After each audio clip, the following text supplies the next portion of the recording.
Chapter 140, One Golden Serpent. Other the next 5 days, Sonny mostly stayed in his room while his shadow stealthily prowled around the castle, spying on people and learning their secrets.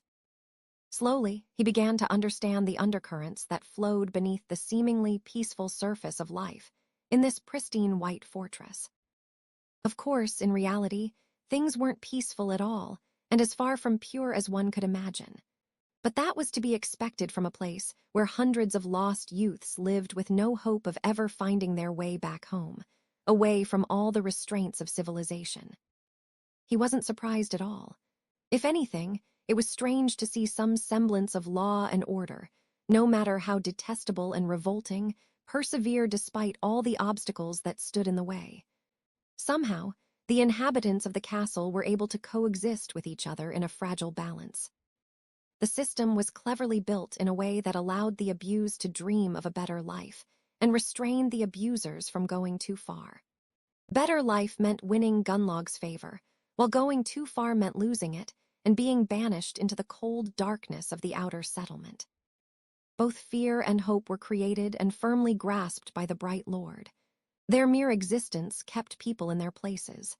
Sonny suspected that the same dynamic, just substituted for a different kind of reality, reigned in the slum outside of the castle walls. The outer settlement seemed to exist separate from the castle, but in fact, both were simply parts of one large ecosystem. People on the outside longed to be allowed inside, while people on the inside dreaded being exiled to the outside. Because the possibility of a better life, or a worse one, existed, they were distracted from the fact that, no matter what happened, they would still be spinning in a circle.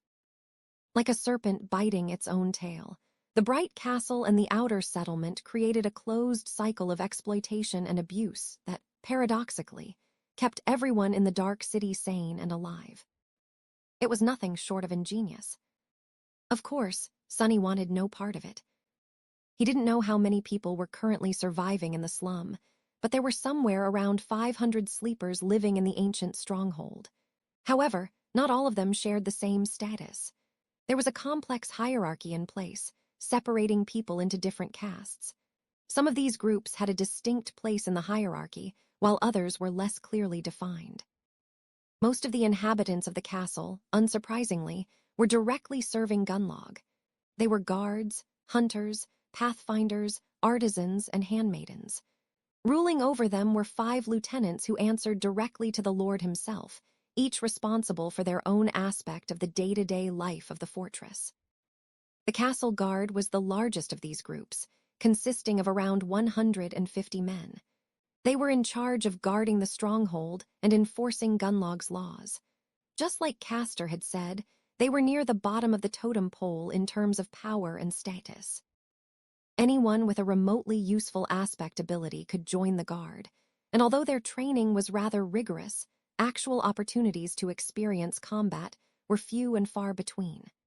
That was not to say that their job was not dangerous. Every time a stray nightmare creature climbed the hill or attacked from above, it was their duty to either kill or chase the monster away. And out here in the Dark City, no monster was anything less than terrifying and absolutely deadly. The castle guard was led by a morose giant of a man named Tessai, who was one of Gunlog's most trusted lieutenants, and perhaps the oldest sleeper on the Forgotten Shore. He was just 2 years short of 30.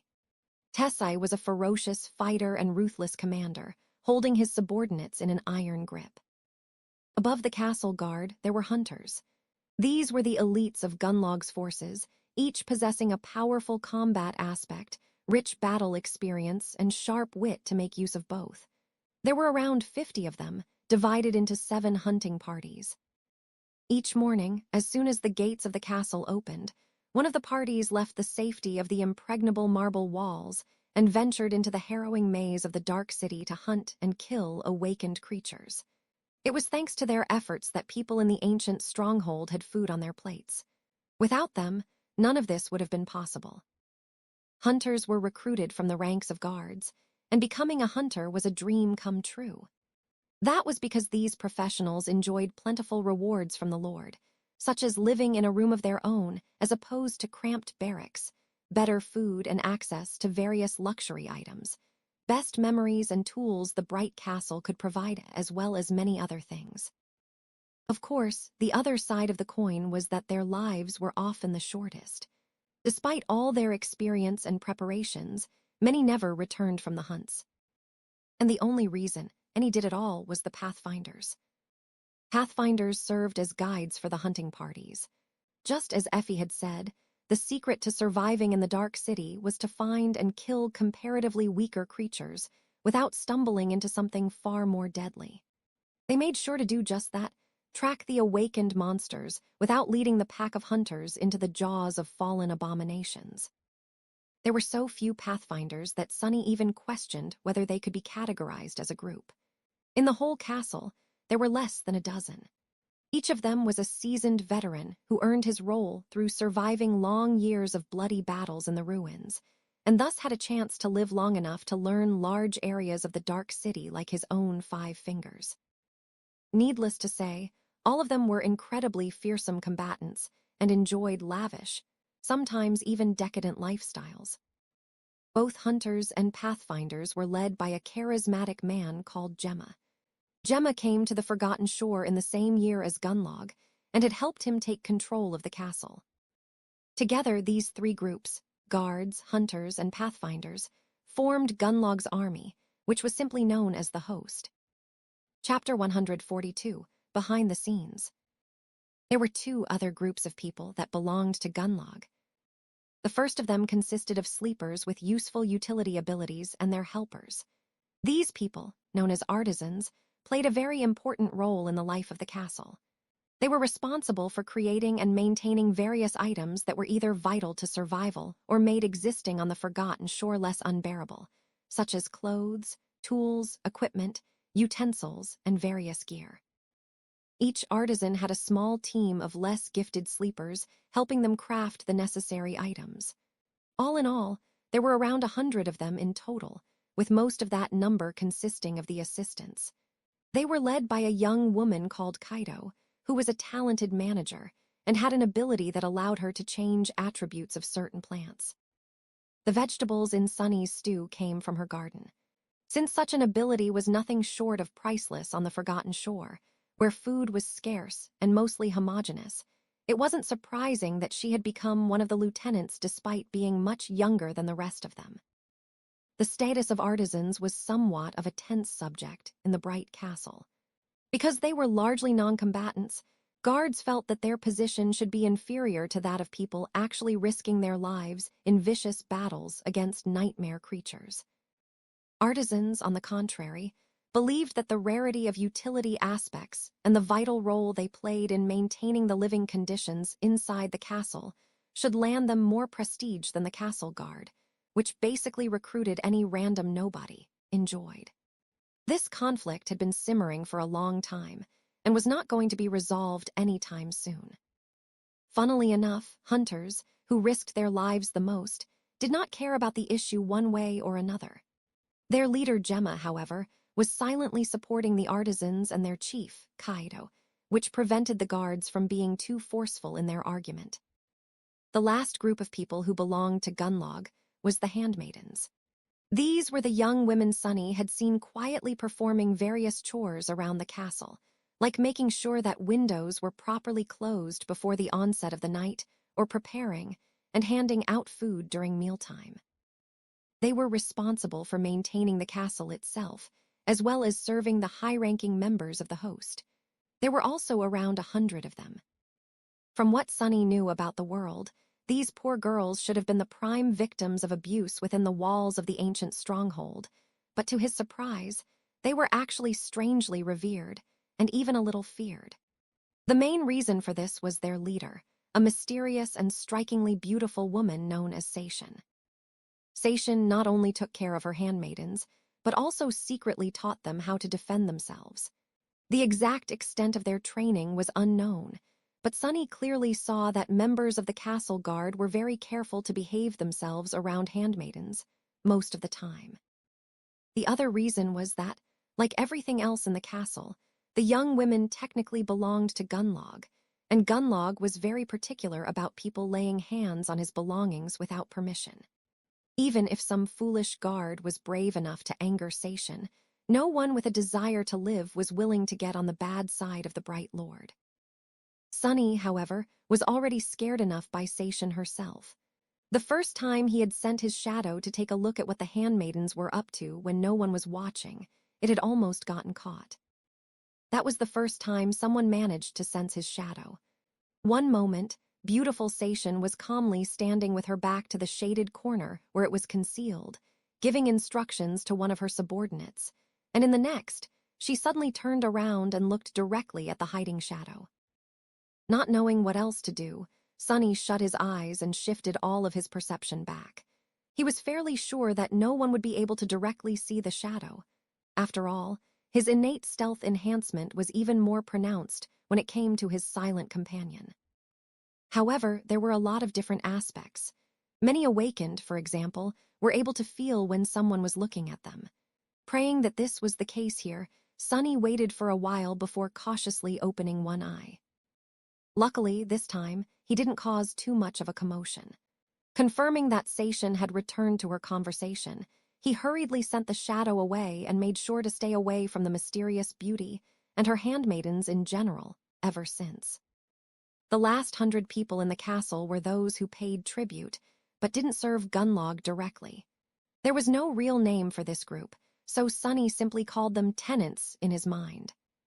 There were two types of tenants. A smaller number of them were those who were able to make a decent living by providing Gunlog's men with various services, mostly having to do with craftsmanship and entertainment. For example, there was a man who created something akin to a music lounge, another one who operated a small theater troupe, and even an entrepreneurial girl who owned a gambling den. A larger number of tenants were people like Harper, those who had entered the castle through luck and remained there by the skin of their teeth, desperately trying to earn soul shards for tribute by acting as servants and doing various menial jobs. These poor folks were at the very bottom of the social hierarchy of the castle. And on the opposite side of that hierarchy, there was the Golden Serpent, the master of the castle, Bright Lord Gunlog himself.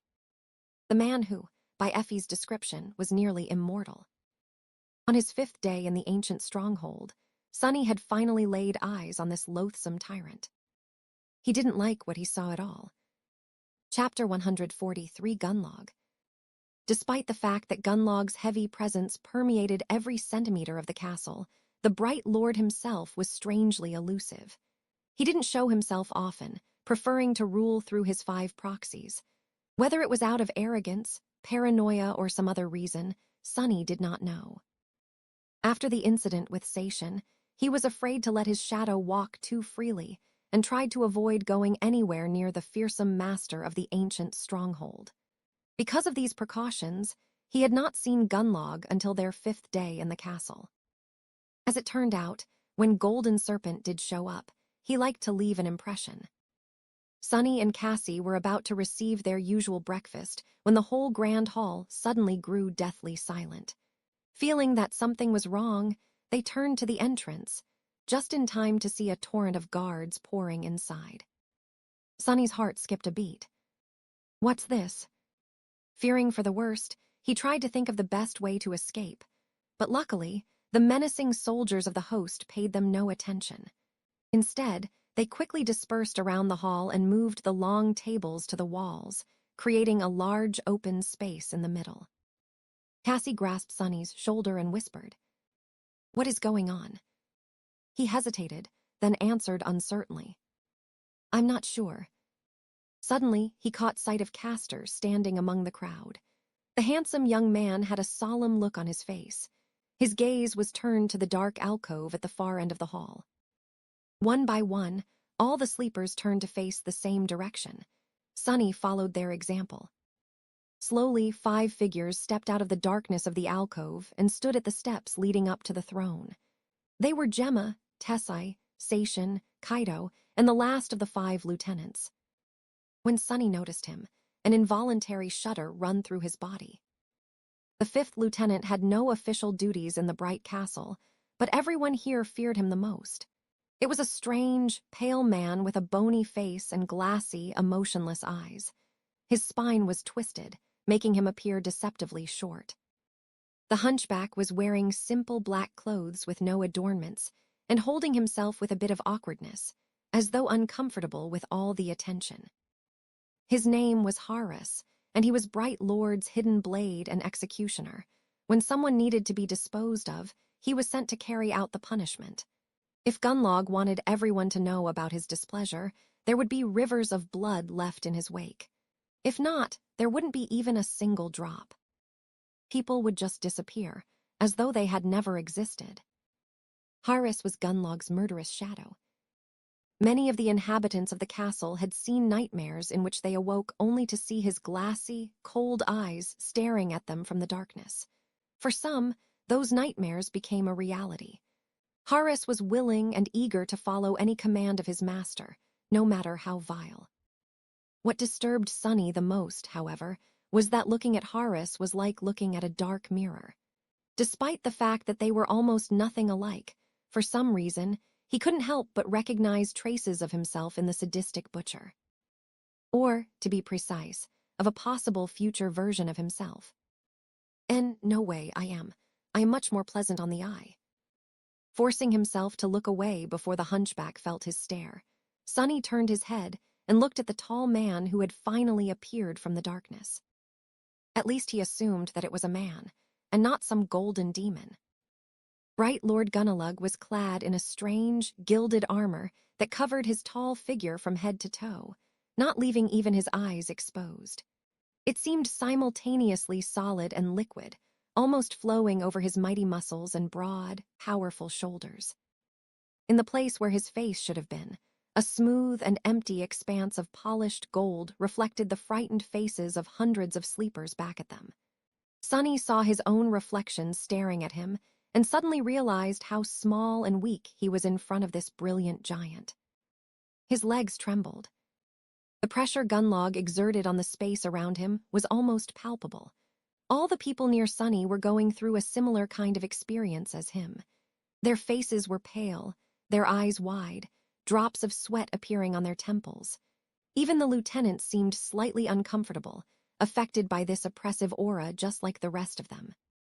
God damn it, that's not an aura, that's a mind attack. Protected by the doubtless trait of the puppeteer's shroud, Sunny was more resistant to such attacks than most.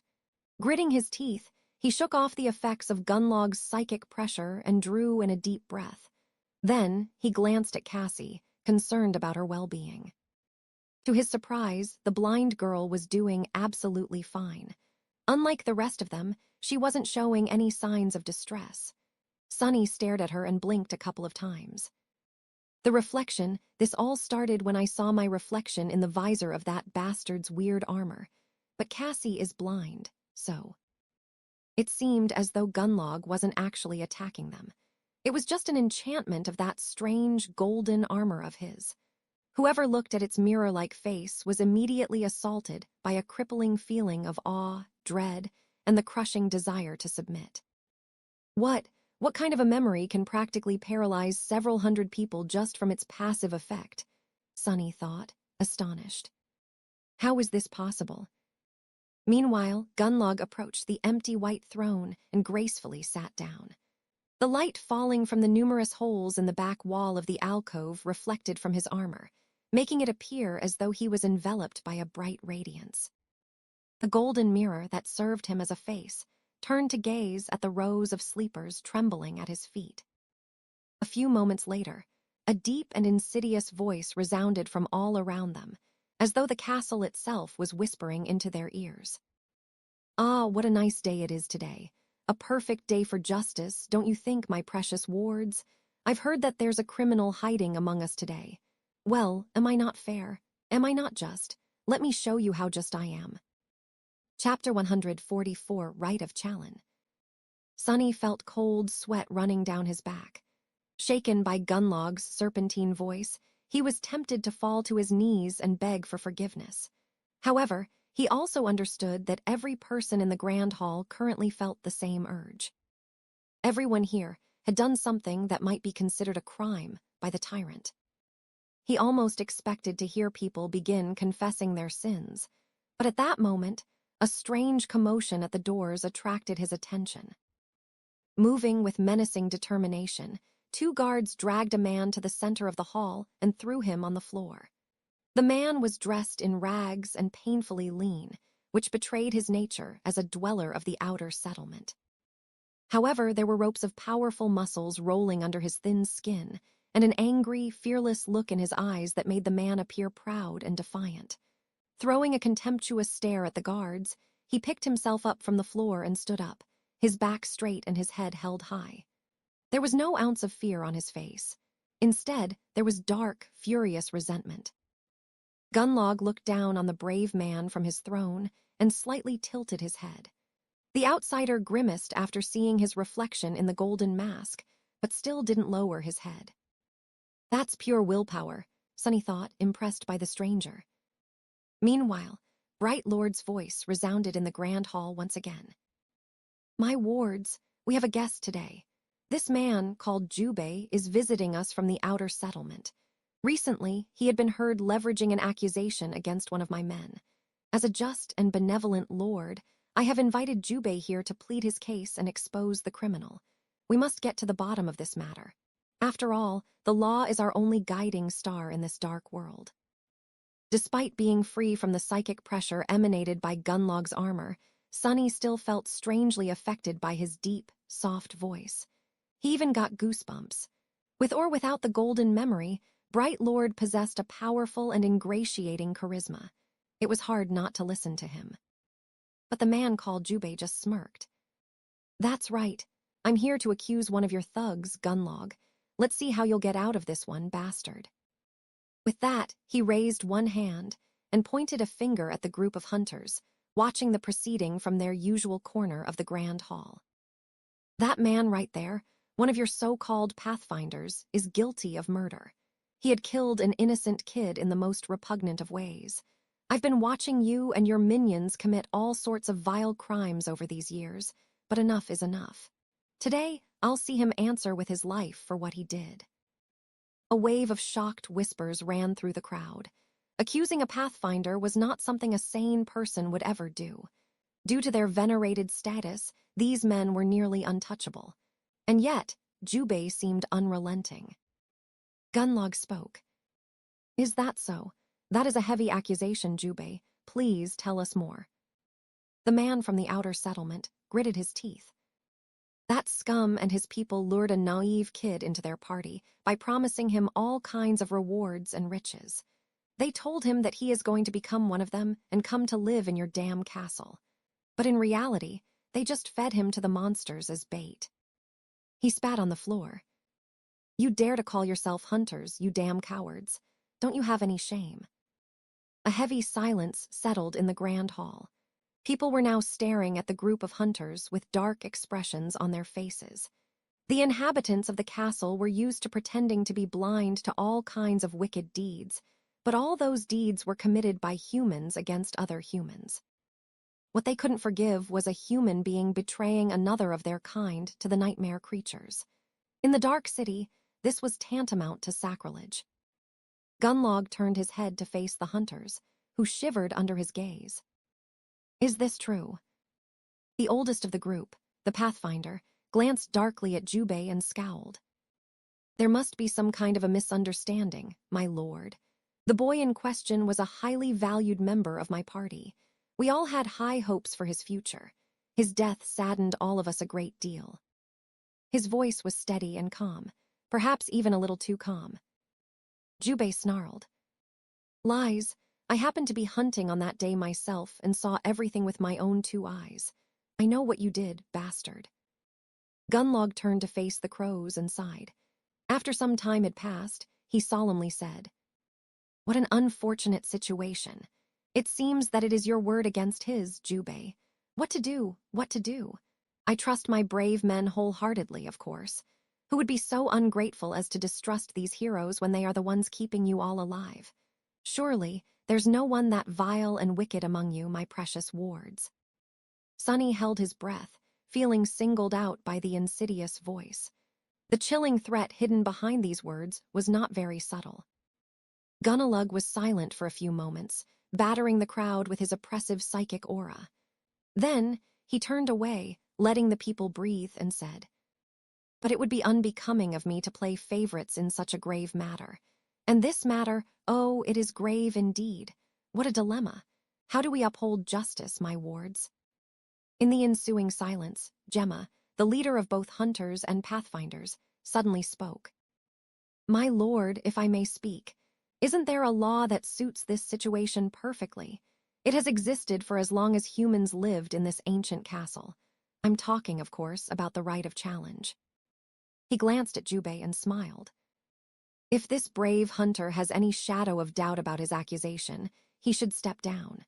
If not, he can challenge the criminal and prove it with blood. Of course, the real culprit here is me.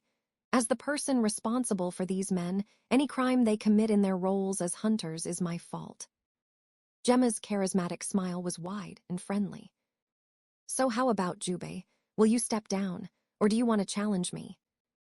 The hunter from the outer settlement glared at him for a while, his eyes burning with fury and contempt. Finally, he spat. "Do you think I'm afraid of you, lapdog? Sure, why not? I challenge you." Chapter 145, Justice. The whole spectacle was so smoothly orchestrated that Sunny was almost tempted to believe in it. Of course, he knew better. The only thing he didn't know was whether the bits performed by the Pathfinder and Gemma were rehearsed in advance or improvised on the fly to fulfill their lord's desire to maintain appearances, while having the man who had dared to speak openly against him publicly executed. And that was what this was, an execution. Sunny didn't believe for a second that Gunnlog was going to give the brave hunter a chance to leave the grand hall alive. No, he wanted him dead, and he wanted everyone to see him die. Lest they get the idea that it was possible to run their mouths against him and escape unscathed. And yet, a tiny ember of hope still burned in Sunny's heart.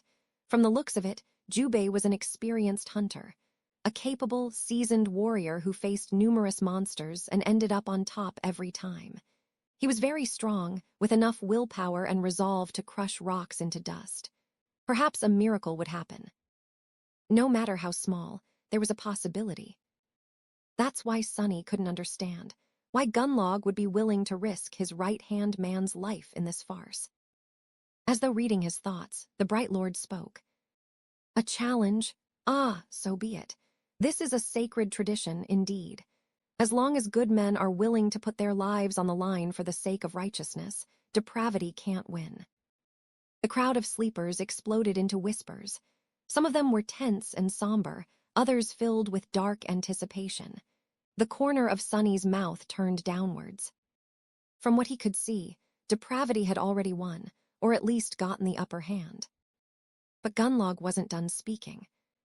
"However, it would not be suitable for you to represent the accused personally, Gemma.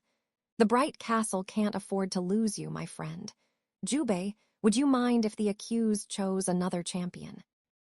The hunter from the outer settlement simply shrugged and said, "Bring your worst, cowards." Bright Lord turned to the Pathfinder and tilted his head. With his suddenly pale face reflected in the eerie mask of the strange golden armor, the murderer remained silent for a few moments, and then said in a quiet voice, "I choose Harris, my lord." Everyone suddenly grew silent. Sunny himself felt cold shivers running down his spine. Why did it have to be that creepy, wicked cripple? In the deathly silence, Jubei smirked and spat with grim satisfaction. Even better. It seemed that he had a score to settle with the silent hunchback, too. Harris, who had looked a little bored and uncomfortable through the whole procedure, stared at the Pathfinder who had named him with no particular expression on his bony face, and then slowly walked down the steps. The other lieutenants reacted to this unexpected turn of events differently. Gemma frowned and threw a quick glance at Gunnlog before stepping back with a dark expression. Tessai grinned, as though expecting a good spectacle. Kaido grew a little pale and took a little step sideways, trying to distance herself from the descending hunchback as much as possible. Only Seishin remained silent and indifferent, not allowing any emotion to appear on her cold, beautiful face. Realizing what was about to happen, Cassie squeezed Sunny's arm and whispered, "Sunny, I want to leave." After a short pause, he answered in a raspy voice, "I'm sorry, we can't leave now." Despite the fact that he didn't want to be anywhere near Gunlog's scarecrow, he knew that leaving now would draw too much attention. They couldn't risk that in the presence of all 5 lieutenants, not to mention Golden Serpent himself. What's more, his mission in the castle was to gather as much information as possible. He couldn't miss the chance to see one of the most dangerous creatures in this deceptively peaceful stronghold in action.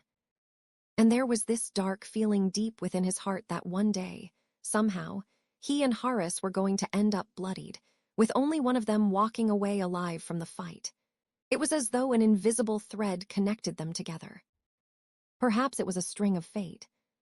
Meanwhile, the hunchback descended from the steps and stopped opposite Jubei in the empty space that had been cleared in the center of the grand hall. His face was still motionless and a little bored. Sunny held his breath. As Gunlog sat silently on the white throne, Jubei summoned his memories. A flexible armor made out of red scales appeared on his body, complete with a winged helmet and a kite shield.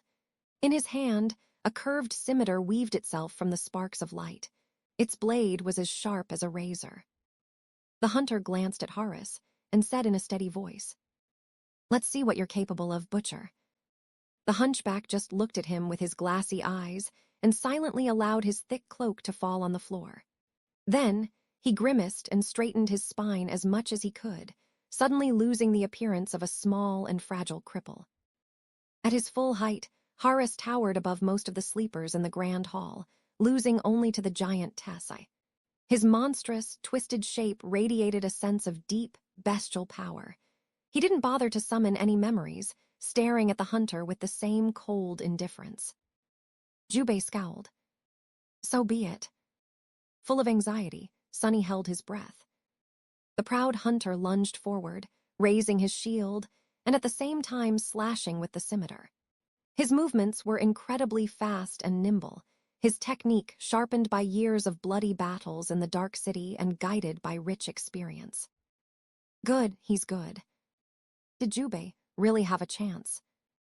As Sunny's eyes widened, Horace seemed to miss the attack completely. As though forgetting that he wasn't armed, the hunchback simply raised a hand to meet the razor-sharp blade, and gripped it with his bare fist, stopping Jubei's strike in its tracks. For a fraction of a second, everyone in the grand hall froze in astonishment, except for the hunter, who immediately tried to wrestle his scimitar from the iron grip of the Gunlog's killer. But it was of no use. It was as though the saber was stuck in stone. It wouldn't have mattered anyway. In the next moment, Horace moved forward with a snake-like speed and put his large hand on Jubei's shoulder. Then, with a sickening sound, he effortlessly tore the entire arm off. Somebody screamed. As blood spilled on the marble floor, the proud hunter stared at the stump that had suddenly replaced his dominant arm in disbelief, not yet feeling the terrible pain that would soon follow. However, it never did. Before Jubei could even react, Horace grasped his head with both hands and snapped his neck in one brutal, violent motion. Then, he hit the hunter in the chest, shattering his ribs and sending the body flying back a dozen meters. The broken corpse of the defiant challenger fell on the floor, rivers of blood flowing from its terrible wounds onto the pristine white stones. From start to finish, the whole fight took no more than 5 seconds. Horace looked at his hands, shook a few crimson droplets off, and then silently returned to his place beside the master of the castle, his expression still cold. However, it wasn't bored anymore. Instead, it was full of subtle glee. After all, he had just helped his lord pass down judgment. This was law, this was tradition. This was justice. Chapter 146, Power.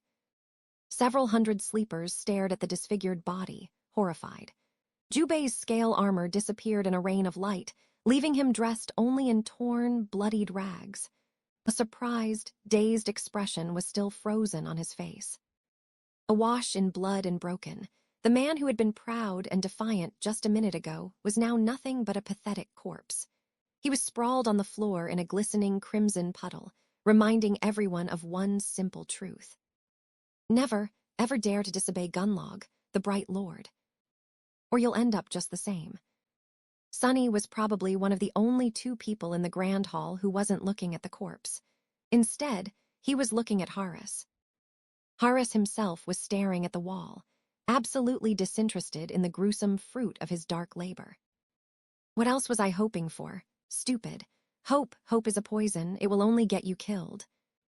Sunny knew all the facts, but only now had he finally understood how hopeless it was to even think about challenging the Golden Serpent. Everything in the Dark City was designed to make him and his army invincible. That was how the damn hunchback had managed to defeat the experienced hunter from the outer settlement so easily, using nothing but his raw strength.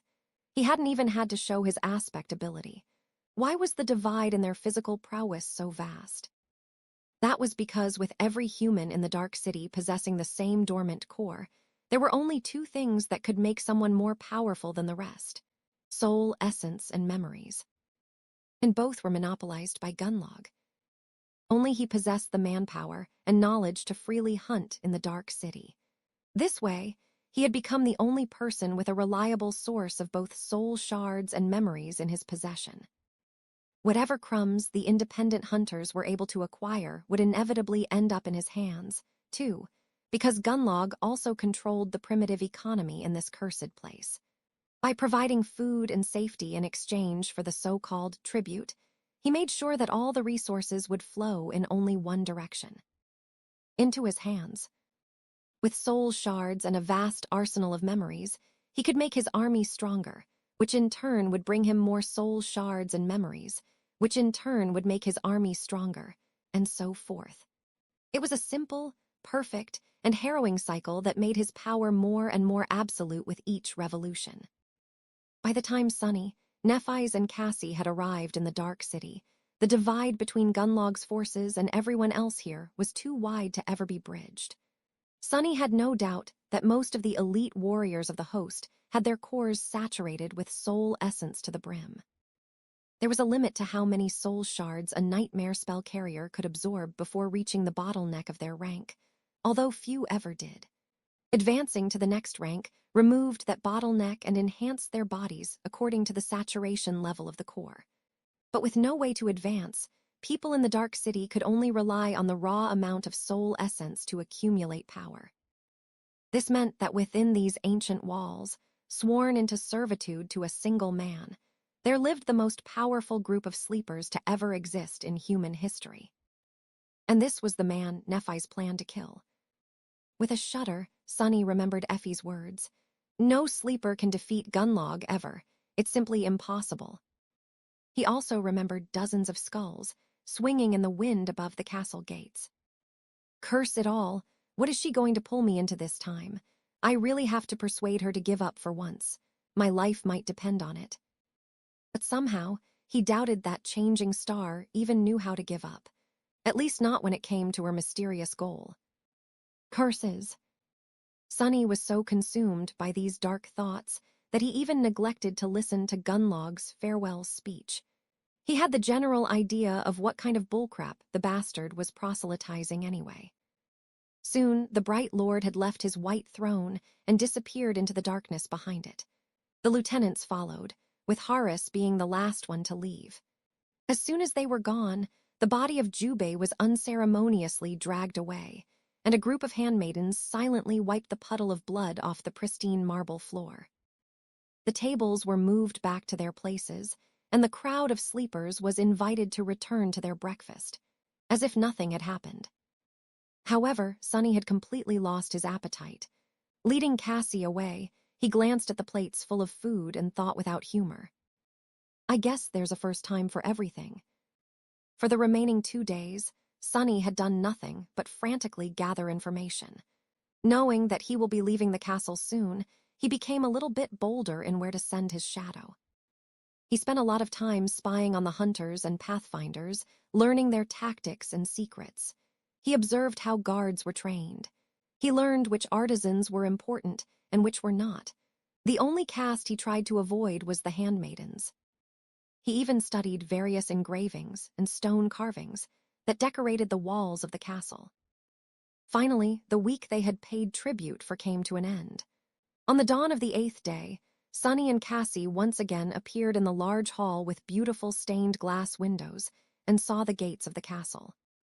Despite the fact that there was nothing outside these gates but a dirty slum, Sunny felt relieved. He couldn't wait to leave this damn place. Why do people even want to live here? As soon as he finished this thought, Sunny realized that he didn't actually know what life in the outer settlement was like. Perhaps the castle was actually a paradise in comparison. I doubt it. How bad can it actually be? I guess they just never lived in the outskirts. Shaking his head, he walked toward the gates, but then stopped when someone called his name. Turning his head, Sunny noticed the familiar young man with a thin face and nervous eyes. Today, Harper seemed to be especially distressed. His clothes were a bit less tidy, and there were a few ugly blotches of ink on his parchment. Ah, son, Sunless and Kasha, right? Goodness, it has already been a week. Ah, where was I? Oh, yes. Are you guys here to pay tribute for the next one? Sunny stared at him for a few minutes, then forced out a smile and pretended to be sad. No, we haven't been able to, earn shards. So, we're leaving. Maybe we will see each other again someday. Harper opened his eyes wide and stuttered. What? Why would I be? Oh, sorry. I'm very sorry that you couldn't stay longer. But don't despair. Lord Gunlog is truly kind and life is unpredictable. I'm sure you'll be able to come back soon. Sunny gave him a curt nod and turned away. I hope not too soon at least. With that, they passed through the gates and left the bright castle, the promised castle they had spent so much time seeking and dreaming of. What a disappointment it all had been. Standing under the gray skies of the forgotten shore once again, Sunny and Cassie breathed in the cold, fresh air and both smiled. Cassie tugged on his sleeve. Sunny, what do we do now? He looked at the pitiful slum that lay beneath them and answered without having to think for too long. What else? We go find Nephi's. Chapter 147, Guildhall. Cassie smiled, but then suddenly frowned and asked, But Sunny, how do we find her? He thought for a few seconds, then shrugged. I'm not sure. Follow the sounds of mayhem. This place is not that big. I'm sure we'll manage. They descended the stairs and entered the slum, with Sunny looking around in search of the distinct tall figure. There weren't that many sleepers in the outer settlement who possessed an armor-type memory, so he was sure of his ability to notice changing star in the crowd. Soon they were surrounded by makeshift hovels and people that had empty, bleak eyes. Some of them stared at them with pity, realizing that the two had just been sent away from the castle. Others openly gloated. Sunny paid them no attention. Once again, he was surprised by the sharp contrast between the castle and the outer settlement. No matter how vile the underside of the ancient stronghold was, people were actually living there, walking around with mostly mundane human worries written on their faces. Here in the slum, people were merely existing, and barely at that. In their eyes, there was a more dire need and a more consummate fear. The need to find food for the day, the fear of being devoured by some unseen monster in the night. They were all gaunt, cold, and listless. The only time hope appeared on their faces was when their gazes accidentally fell on the bright castle. Hope will get you killed, fools. You have it better here than those poor souls in the fortress. All in all, it was not so different from the outskirts, with the added terror of nightmare creatures waiting somewhere in the shadows. But then, there were monsters in the real world as well. They just wore human skin. Sunny was once again reminded of how surprisingly well prepared he was for the trials of the nightmare spell, his lack of education not included. Surprisingly, there was no sign of Nephi's anywhere. They walked through the entire settlement before finally catching the glimpse of her. At the very edge of the slum, perched precariously above the vertical fall from the stone platform, stood an uncharacteristically spacious dwelling. It was crudely put together out of slabs of stone that had been unceremoniously scavenged from the ruins, with many of them still bearing the intricate carvings left behind by the original inhabitants of the Dark City. This barbarous atrocity was the closest to the road of white stone out of the entire outer settlement. Perhaps that was why it seemed to be a bit sturdier than the rest of the hovels. The lodge even had a small addition built on top of it, somewhat resembling a second story. Changing Star was sitting on its roof with her legs crossed, gazing at the rising sun and the cursed city below. In the pale light of dawn, her ivory skin and silver hair looked beautiful and eerie. She had dismissed her armor and was wearing a crude tunic with a piece of rope tied around her waist. Sensing their approach, Nephi's turned her head and glanced in their direction. Then she stood up and jumped down, landing lightly on the stone surface of the vast platform. Sunny grinned. "Hey, Neph, long time no see." Nephi's led them inside the stone lodge, which had turned out to be her new residence. The interior was Spartan and austere, with pieces of broken furniture lying here and there and cold winds sweeping freely through the spacious hall of the first floor. Despite its larger size and superior craftsmanship, the lodge had been empty when she found it. No one wanted to live this close to both the edge of the platform at the threshold of the road, where the risk of being attacked by nightmare creatures was the highest. But Changing Star didn't mind. Looking around, Sunny scoffed. "Gee, this place surely needs some work." Neph shrugged, seemingly not very concerned with her living conditions. Well, they did spend the past 2 months sleeping on nothing but rocks and dirt, so in a sense, even this ramshackle mess was an enormous improvement. With some improvements, it could even become somewhat of a decent place. Suddenly, Sunny felt a little guilty about all the comfort and warmth he had experienced in the castle. He was even fed delicious fresh food twice a day. Speaking of food, Cassie smiled and handed Neph a small bundle. Concerned about her friend, she had not eaten her supper the previous evening, choosing to save it for this moment. "Here, Neph, I brought you something to eat." Changing Star received the bundle with a faint smile and lingered a little before saying, "Thank you. Do you guys want breakfast?" With that, she walked over to a flimsy wooden table that stood near one of the walls and removed a piece of cloth from it. Beneath, there was a pile of juicy roasted meat. It was sizable enough to feed 10 people in the castle for a day or two.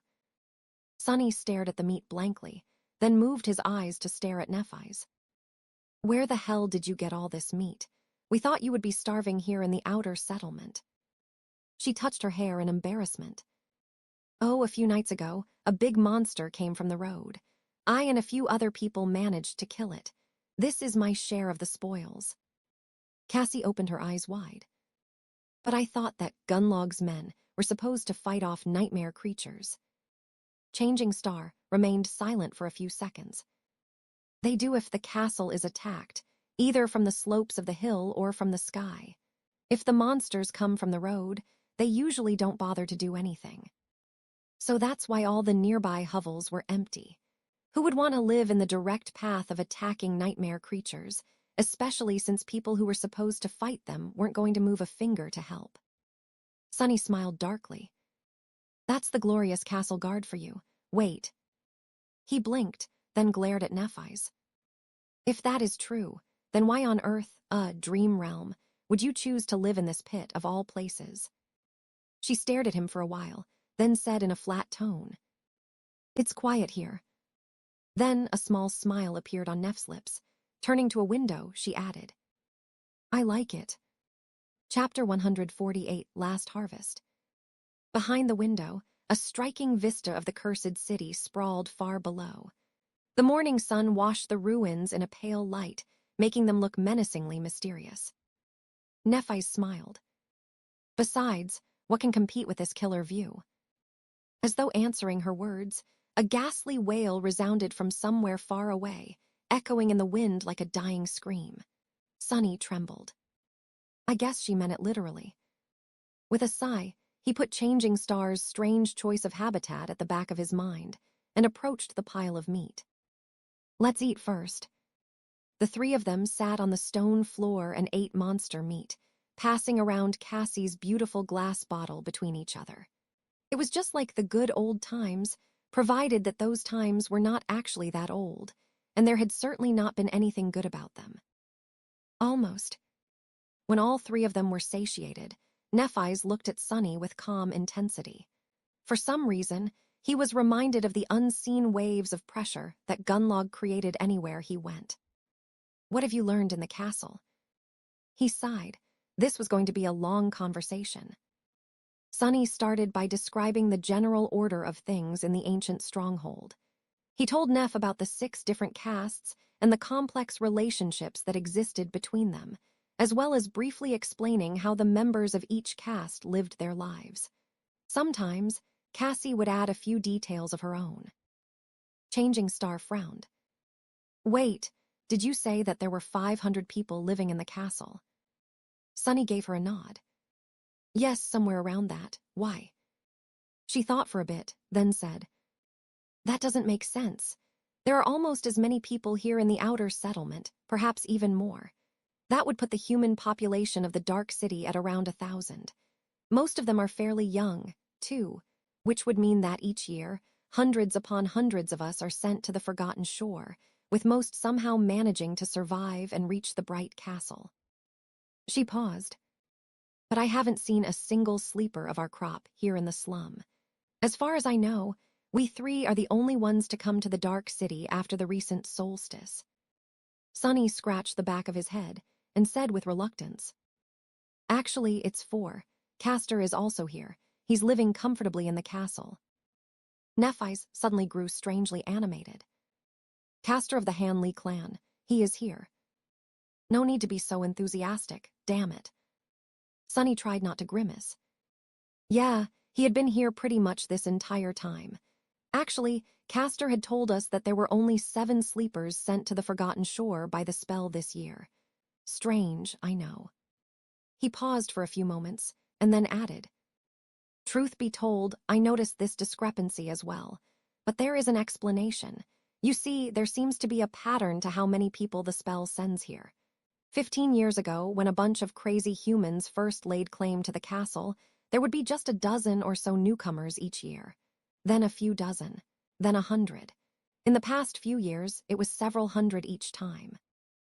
Sunny gestured at the 3 of them.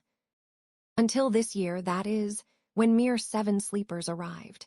Since the spell is obsessed with the number 7, some people believe that this marks the end of a 14-year-long cycle and the first year of a new one. I think it's plausible." Changing Star thought for a bit, then asked, "How does Castor know the total number of new arrivals?" That was a good question, naturally. One that Sunny had asked himself many times before finally convincing himself to go find the handsome Legacy and ask him directly. "There's an artisan in the castle with a weird type of revelation ability.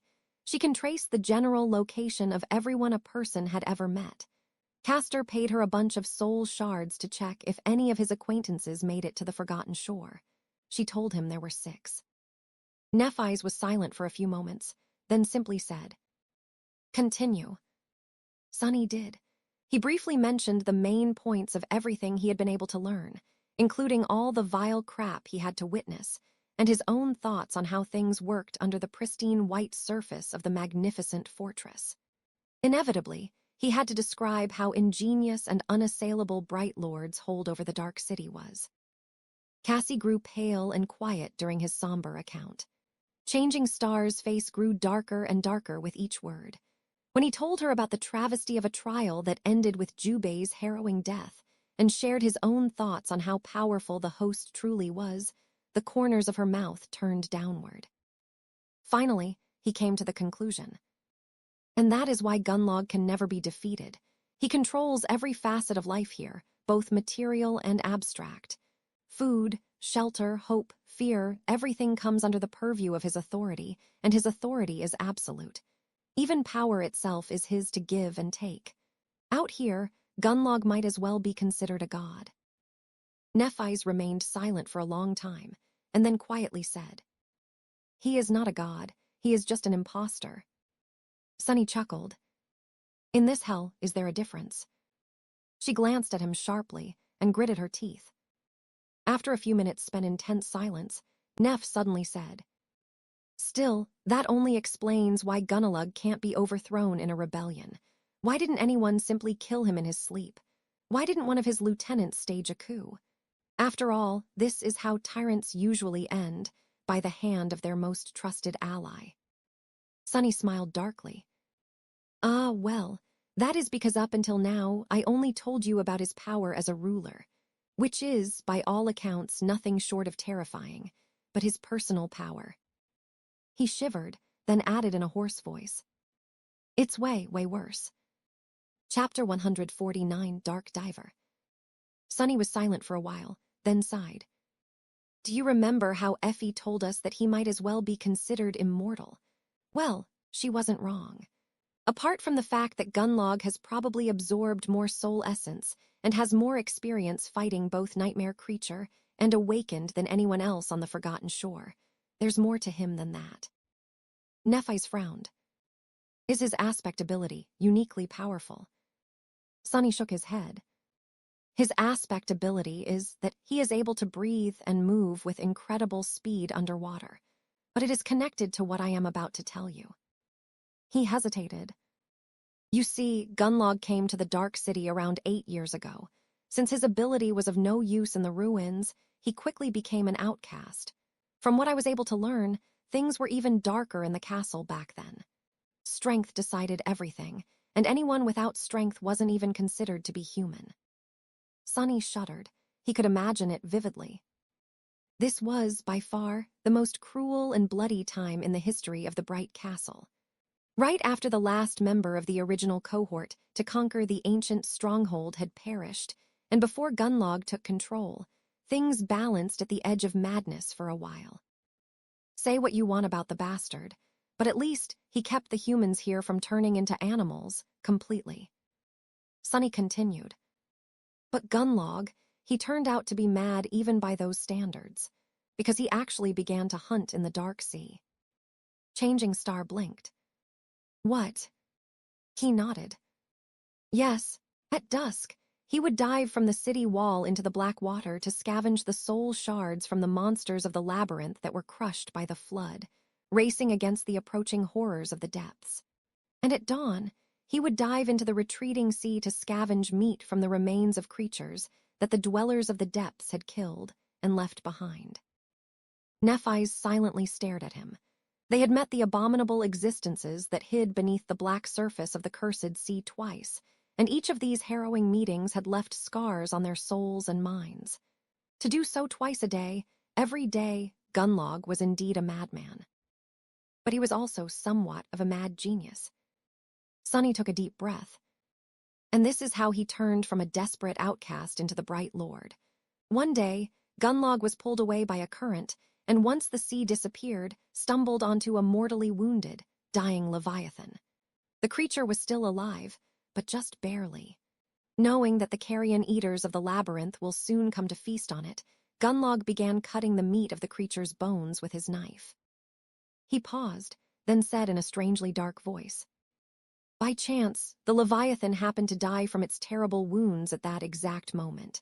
And since Gunlog's blade was the last thing to cut it, the spell happened to attribute the kill to him. And that kill happened to give him a memory. A wondrous golden armor that no human weapon can even scratch. No one really knew a lot about the dwellers of the depths, but Sunny and Nephise had once witnessed 2 carapace centurions retrieve 2 transcendent souls shards from the carcass of one of them. Which meant that Gunlog's armor-type memory was at least 3 ranks above the soul cores of every human on the Forgotten Shore. Almost every weapon-type memory they possessed was either of dormant or awakened rank. Even if someone managed to kill a fallen creature and acquire an ascended weapon from it, the weapon would most likely still be ineffective against the transcendent armor. And since that damn armor didn't have any openings. Basically, Gunlog was invincible. Sunny sighed. With that armor, he returned to the Dark City, gathered a few supporters, killed everyone who stood in his way, and took control of the castle. No one was able to threaten his reign ever since, and all those who tried, well, their skulls are out there for everyone to see, swinging on chains above the gates of the castle. Nephise remained silent for a long time, staring at the floor. She seemed to be a bit disheartened. Finally, she asked, What traits does the armor possess? He shrugged. Who knows? It's not like anyone who had the opportunity to learn that lived to tell the tale.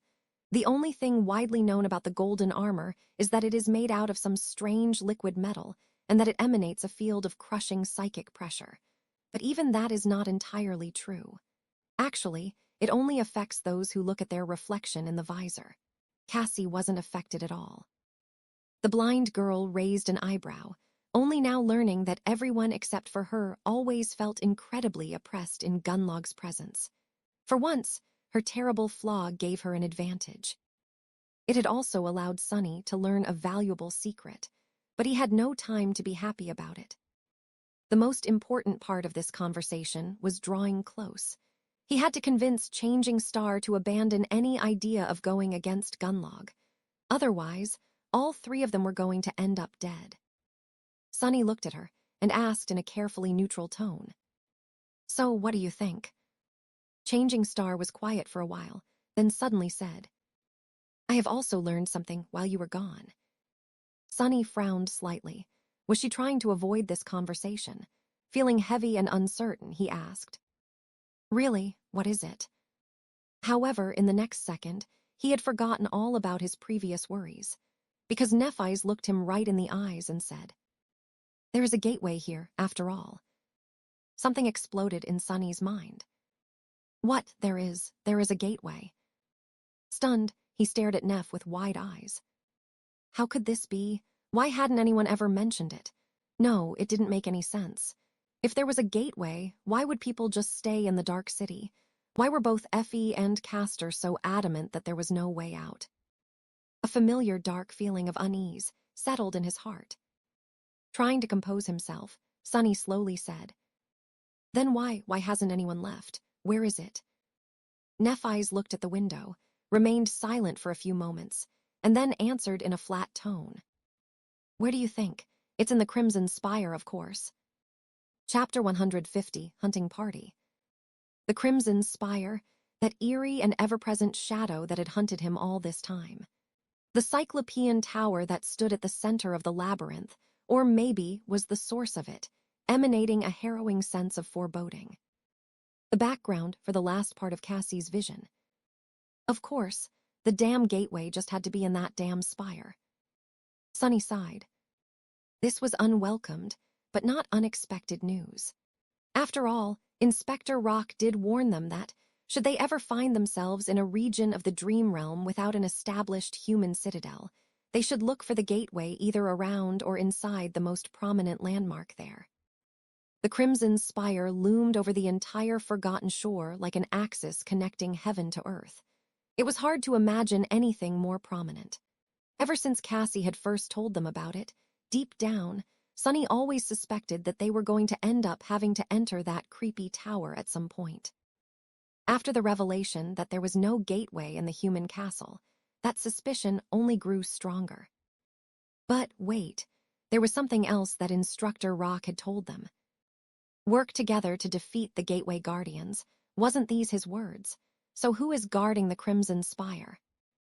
Glancing at Nephi's, he asked darkly, "So what is inside the spire? I gather that it's not something pleasant. Otherwise, there wouldn't be 1,000 sleepers choosing to live in a city full of vicious monsters instead of going there." Changing Star nodded. Without changing her expression, she looked away and answered, "A fallen terror." Sunny's heart skipped a bit. A fallen terror, the nightmare creature one whole class above the dreaded tyrants, with 6 mighty soul cores providing it with profane power, would certainly do the trick. So, going there is suicide. No amount of sleepers could ever hope to defeat a fallen terror. The possibility of surviving such an encounter, let alone emerging victorious, was zero. It was even less probable than breaking through Gunlog's indestructible armor. Impossible. He chuckled. What irony, to not only be trapped in this hell, but also be forced to stare at the path to freedom every day, knowing that you'll never be able to reach it. That was such a cruel torture. Sunny would even go as far as to say that it was a type of hell in and of itself. No wonder the Tower of Dusk was so unpopular. Living there would simply drive some people insane. They were really, truly stuck here forever. Nephi sighed. The first ruler of the Bright Castle led a large expedition to find a way out of the labyrinth. They all perished. The second ruler, the last member of the original cohort, tried to reach the gateway instead. They all died, too. After that, no one tried to find a way out anymore. The three of them remained silent for a long time, their mood grim and somber. Now that they had a chance to spend some time in the small human enclave on the Forgotten Shore and gather information, there were no more excuses to deny it. Everything that Effie had told them was true. They were going to spend the rest of their lives here, however long that might be. Sunny sighed, then looked at Changing Star. So, what's the plan? Nephi's looked at the vista of the ruined city through the window. Sunny was sure that she had already thought a lot about their future. He just hoped that her thoughts were not too crazy. After a while, she said, "We will create a hunting party." Not too bad. Despite the fact that becoming independent hunters was going to be a long and perilous journey, it was at least achievable.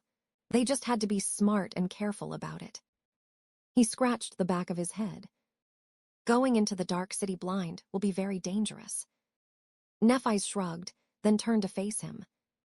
You are right. We will need to recruit a pathfinder. Someone who was already experienced and could teach them the ropes. That would certainly speed things along and make the whole process safer. Good thinking. Do you have someone in mind? She gave him a nod. As a matter of fact, I do. We will go see her later, but first. Her eyes gleamed with intensity. Tell me every detail of what you have learned in the castle. Every name, every aspect, every ability and flaw you've been able to glean, every grievance people have and every agenda they're hiding. I need to know it all. Sunny smiled. Sure, no problem, but be warned, this is going to take a while. I've been very busy snooping around, you know. For the first time since receiving his aspect, Sunny had been able to do what he had planned to do from the start, gather information without risking his hide, as a real spy should. After months of bloody battles and open confrontations, it was strangely rewarding. Changing Star gave him a nod. There's no hurry. Several hours later, Sunny was finishing his winding report, his voice hoarse from all the talking. Is actually the same Pathfinder who the hunter from the outer settlement, Jubei, accused of using another human as monster bait. A real nasty fellow. He is an incredibly formidable fighter and is good at his job, but his personal habits, well, the man is a degenerate gambler. He spends all his shards in Aiko's gambling den, then refuses to pay and hurts anyone who dares to object. He took a breath, then added angrily. Some people even say that this whole challenge happened because he wanted to hunt a powerful monster and pay off a part of his gambling debt. The bastard. Then, Sunny thought for a while, scratched his head and said, I think that covers pretty much everything. Of course, there are a lot of things I wasn't able to learn at all. Nephi's was in deep thought, digesting the mountain of information that Sunny had thrown at her. Her face was cold and distant. Feeling that her friend wasn't going to react, Cassie patted him on the shoulder, smiled, and said, You've done a very good job, Sunny. This is amazing. He blinked and looked aside, slightly embarrassed. Well, of course it is. That is what my aspect is actually for, remember. The whole monster-slaying thing is nothing but an unfortunate misuse of my talents, honestly. Yeah, I would much prefer to stay hidden somewhere safe and let my shadow do all the work. The shadow slightly turned its head and threw a menacing look his way. It was not amused. Sunny smiled, then looked at Nephi's. So, who is the Pathfinder you want to recruit?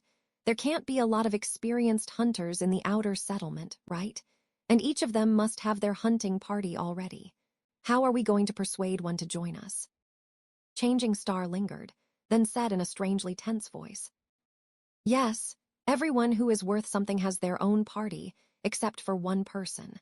But persuading her won't be easy. She sighed, then added. Actually, you already know her, it's Effie. Chapter 151, Head Hunting. Sometime later, They were standing in front of a makeshift cabin. Just like Changing Star's patchwork dwelling, the cabin was constructed out of mismatched stone blocks that had been scavenged from the ruins. It was reinforced with monster hides here and there, and seemed to be built slightly better than the rest of the hovels in the outer settlement. There was a large bestial skull hung above the door, its thick forehead split apart by a devastating strike of some sharp weapon. Glancing at the skull, Nephi's took a step forward and knocked on the door.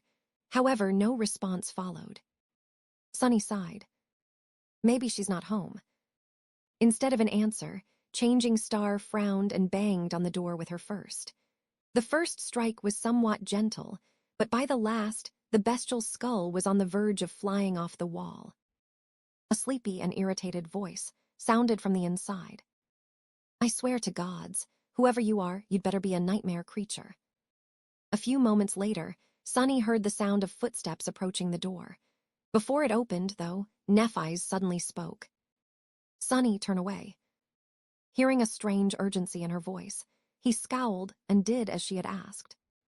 Your shadow, too. What is going on? Are we expecting trouble?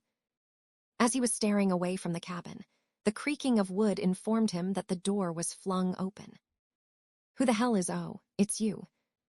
He swore he could hear Neff's teeth grinding against each other. A few seconds later, Changing Star spoke, her tone especially flat. Put on a memory, Effie, please. Wait, what? Why would she O? Oh. When he was finally allowed to turn back, the last glimmers of ethereal light were yet to disappear from the fabric of Effie's provocatively short chiton. She wasn't wearing anything underneath, either. Here, better. The huntress was exactly the same as the last time he had seen her, tall, strong, and brimming with vitality. Without the bronze cuirass with leather terrages, as well as other elements of the archaic armor, even more of Hugh dewy olive skin could be seen. So, you guys are back together, huh? Judging by how clean and shiny the other two look, I'm guessing that their stay in the castle was pleasant. Sunny glanced at Cassie, then said in a reserved tone. Not particularly. Just like you said, the ambience there is, well, an acquired taste, I guess. Effie grinned. Well said. Anyway, how can I help you? Changing Star motioned at the door. Can we come inside? The unruly huntress glanced back, then shrugged. Sure, why not? Inside, the cabin was small and cozy. One of its corners was occupied by a large pile of furs that served Effie as a bed. At first glance, it didn't seem that lavish, but once it hit Sunny that each of the furs had come from the corpse of a nightmare creature, he quickly changed his mind. That was probably the most extravagant thing he had ever seen. Also, one could only imagine what went on between those furs. Pure thoughts, Sunny, focus. There was also a fireplace, a table with a single wooden chair, and a pair of sturdy chests. The rest of the space was occupied by various curios that the huntress had scavenged from the ruins over the years. There was no particular logic to this opulent collection, except for the fact that each object had once caught her fancy for this reason or that. After the three of them were seated, Effie returned to her pile of furs, wrapped herself in one of them, and asked, So, what's so important that you had to come and wake me up this early in the morning? Early in the morning. It's already noon. Nephi's lingered for a few moments, then said, You haven't hunted since the day we met, right? Effie yawned, then said in a languid tone, Nope, I'll go back into the ruins once my food runs out, which will be in a day or two, I think. What? How? The amount of meat she had butchered off those monsters was enough to feed a person for a couple of months. It was all gone already. Just how much did the vigorous huntress eat? Changing Star nodded. When you do, come with us, be our pathfinder. Well, she certainly doesn't beat around the bush. For some reason, Sunny had not expected Neff to be this direct. He had always imagined this conversation taking much longer before getting to its real purpose. Effie stared at them, then threw her head back and laughed out loud. Ah, that's a good one. Do you want me to be your nanny, too? When her laughter died down, she shook her head and said, No offense, kids, but you have just arrived in the Dark City. You are as green as it gets.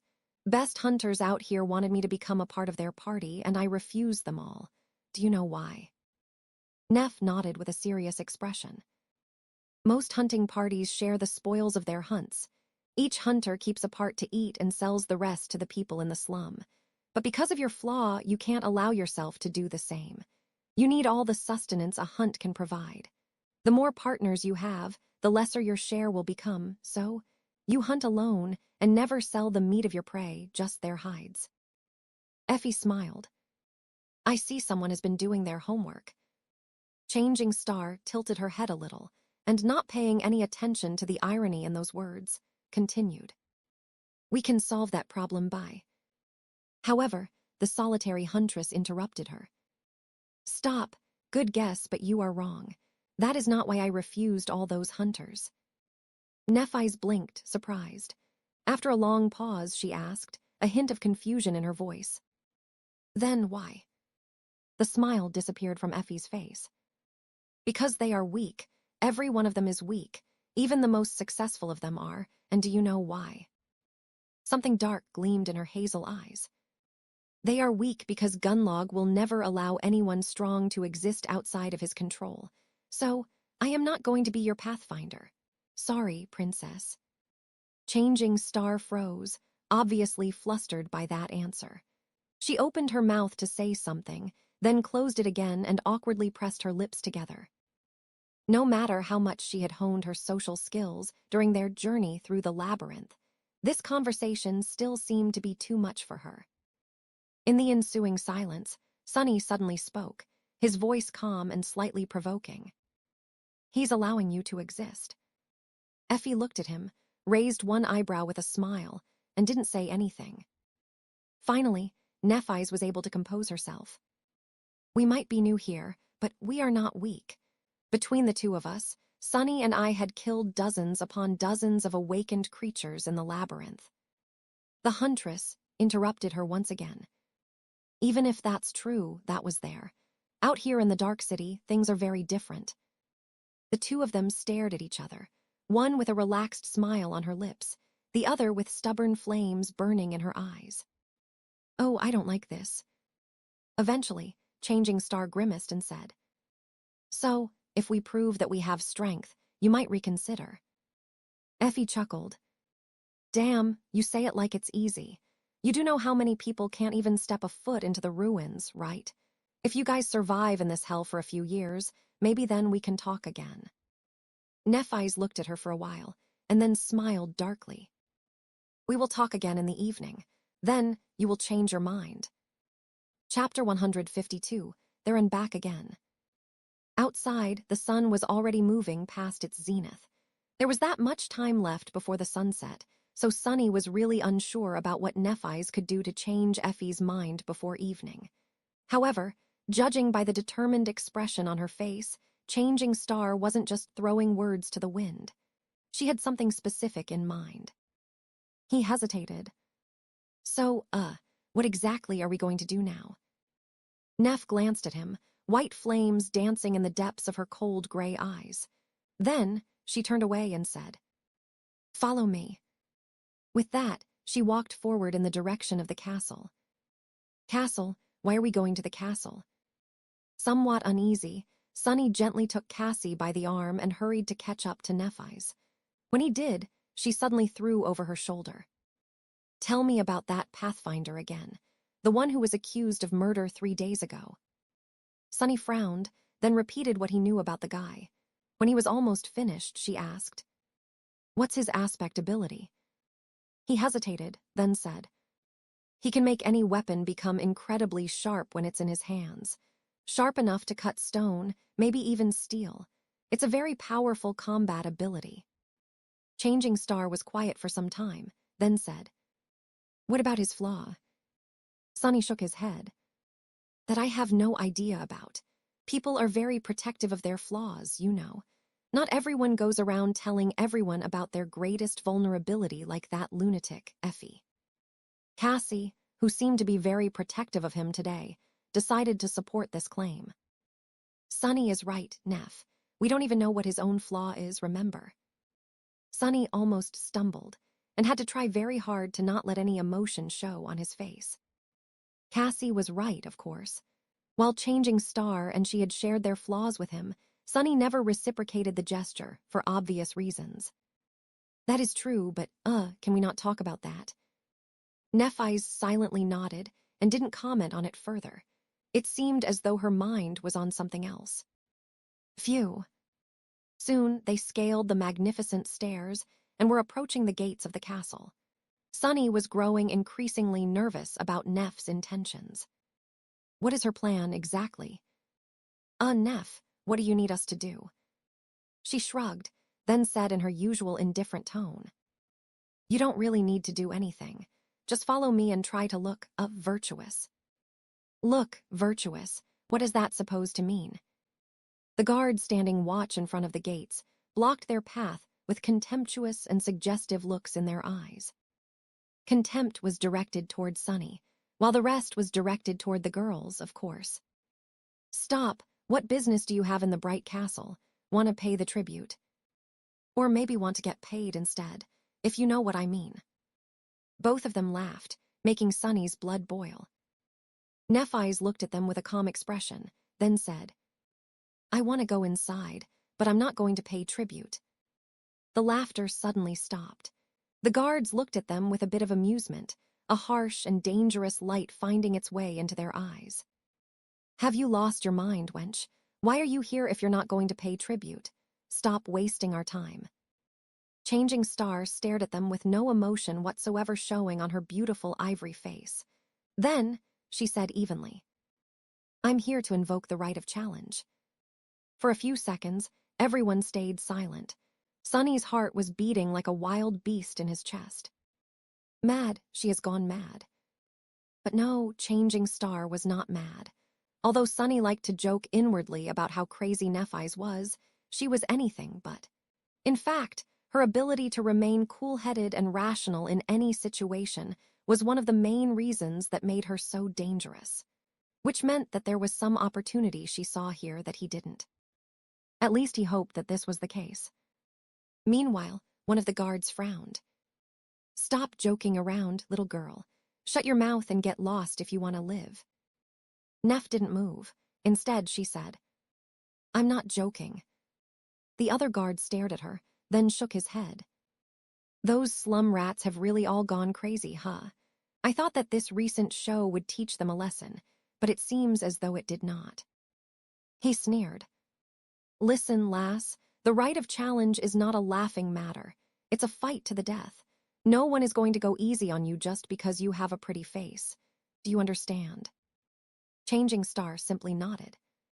The guard waited for a while, looking at her tall figure and the crude tunic that she wore. Then he grimaced. I guess we'll have some entertainment today. Ugh, such a shame. With your looks, you could have lived in the castle without ever even needing to pay the tribute. Shaking his head, he turned around and gestured for the three of them to follow. The other guard stayed behind, a bewildered and darkly excited expression on his face.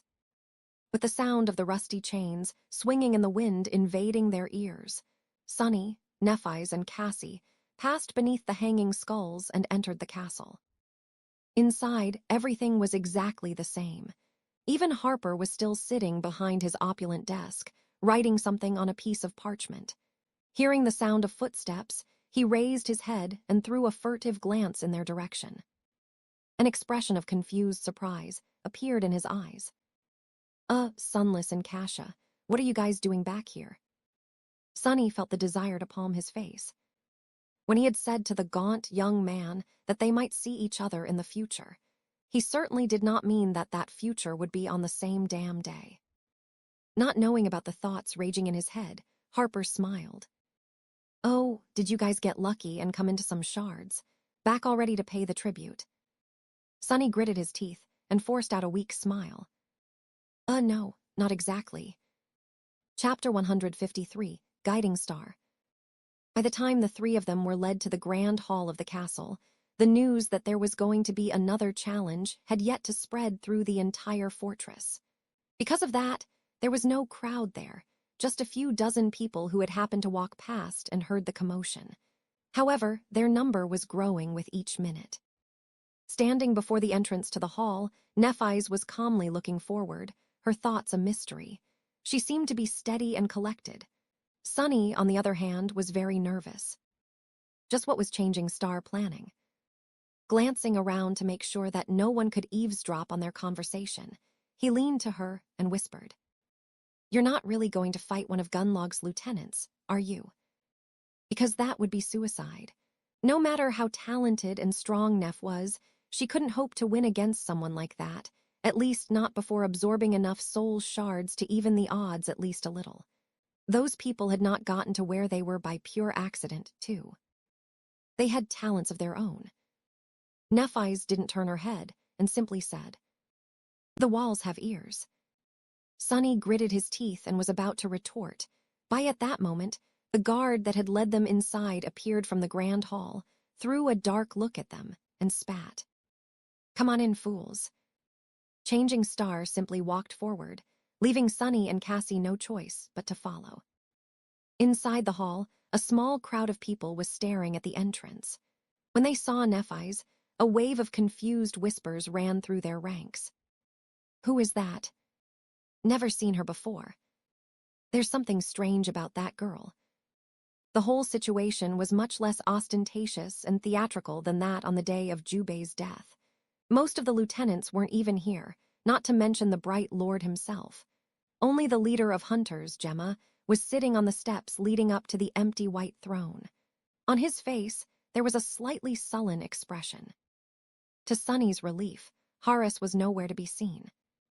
When the guard led the three of them inside, Gemma raised his head and glanced in their direction with a frown. "Did I hear it correctly? One of you three wants to invoke the right of challenge." Nephi's took a step forward, looked him right in the eyes, and answered in her usual indifferent voice. "I do." Her calmness was in direct contradiction with the heavy meaning behind those words. It was the polar opposite of the impassioned, scornful, furious speech of condemnation that Jubei had given in this hall 3 days ago. The confused frown on Gemma's face deepened. "You do know what that means, right, little girl?" She continued to stare at him without showing any sign of fear, then repeated, "I do." The tall hunter sighed. "Listen, it is indeed true that anyone has the right to invoke the right of challenge. But throwing your life away is a really stupid thing to do. I'm sure that you had to suffer a lot to make it this far. Everyone here did, pretty much. So how about you think about it some more and reconsider?" His voice wasn't unfriendly. In fact, it seemed sincere, as though Gunlog's lieutenant really did not want to see her die for no reason. However, his words fell on deaf ears. Neff just tilted her head a little and said, "No need." Gemma sighed again, then shook his head. "Fine, have it your way then. Who are you here to accuse?" Sunny already had the idea. That's why he wasn't surprised to hear her next words. "I am here to accuse the Pathfinder, known as Andal." Andal was the person whose crime had led to Jubei's challenge, and then death. As another wave of whispers rose from the crowd, Gemma blinked. With an unhappy scowl on his face, he said, "As I've told the last time, I am the leader of both hunters and pathfinders. Any crime they commit while performing their duties is my crime, so I will be the one to answer for it. Are you sure you want to challenge me, kid?" Sunny held his breath, knowing that Neff's next words would decide their fates. Despite the older man's heavy tone, she did not even flinch. However, she did pierce him with a cold gaze, then slowly shook her head. "I'm not here to accuse him of murdering the young man from the outer settlement. I'm here to accuse him of theft. Andal has lost a considerable amount of soul shards while gambling, but refused to pay. That is stealing. Since it was done on his private time and not while performing any official duties, you have nothing to do with it." Gemma stared at her, a bewildered look written clearly on his face. Sunny was doing the same. Well, that was unexpected. Kind of ingenious, actually. Who knew Neff can be so crafty? By shifting the accusation from a crime committed during a hunt to a misdemeanor that had nothing to do with Andal's role as a pathfinder, she effectively prevented any of the lieutenants from fighting on his behalf, at least if they remained true to their claim of being just. but was a seasoned pathfinder, any less of a threat than one of Gunlog's proxies. And would Gemma even allow a challenge like that to proceed? As though responding to his questions, the tall hunter raised his eyebrows and said in disbelief, "What, a gambling debt? You wanted did Aiko send you?" Nephise shook her head again. "No, I've never even met her." Everyone in the grand hall looked at her as though she was insane. The charismatic lieutenant was no exception. With some exasperation finding its way into his voice, he asked, "If you don't even know the person Andal owes the shards, why are you here challenging him on her behalf?" Neff simply shrugged. "Do I need to personally know the victim of the crime to punish the criminal?" Gemma stared, clearly finding the whole situation ridiculous. "It's just a gambling debt. I can pay the shards myself, and we all can." However, Changing Star interrupted him. Her voice was still inexplicably calm and even. "It's not about shards. It's about justice and law. After all, the law is our only guiding star in this dark world. Without its light, there's only darkness." Her words echoed in the grand hall and put a grim expression on Gemma's face. By repeating what Gunlog had said here a few days prior, she left him with little choice but to satisfy the request for a challenge.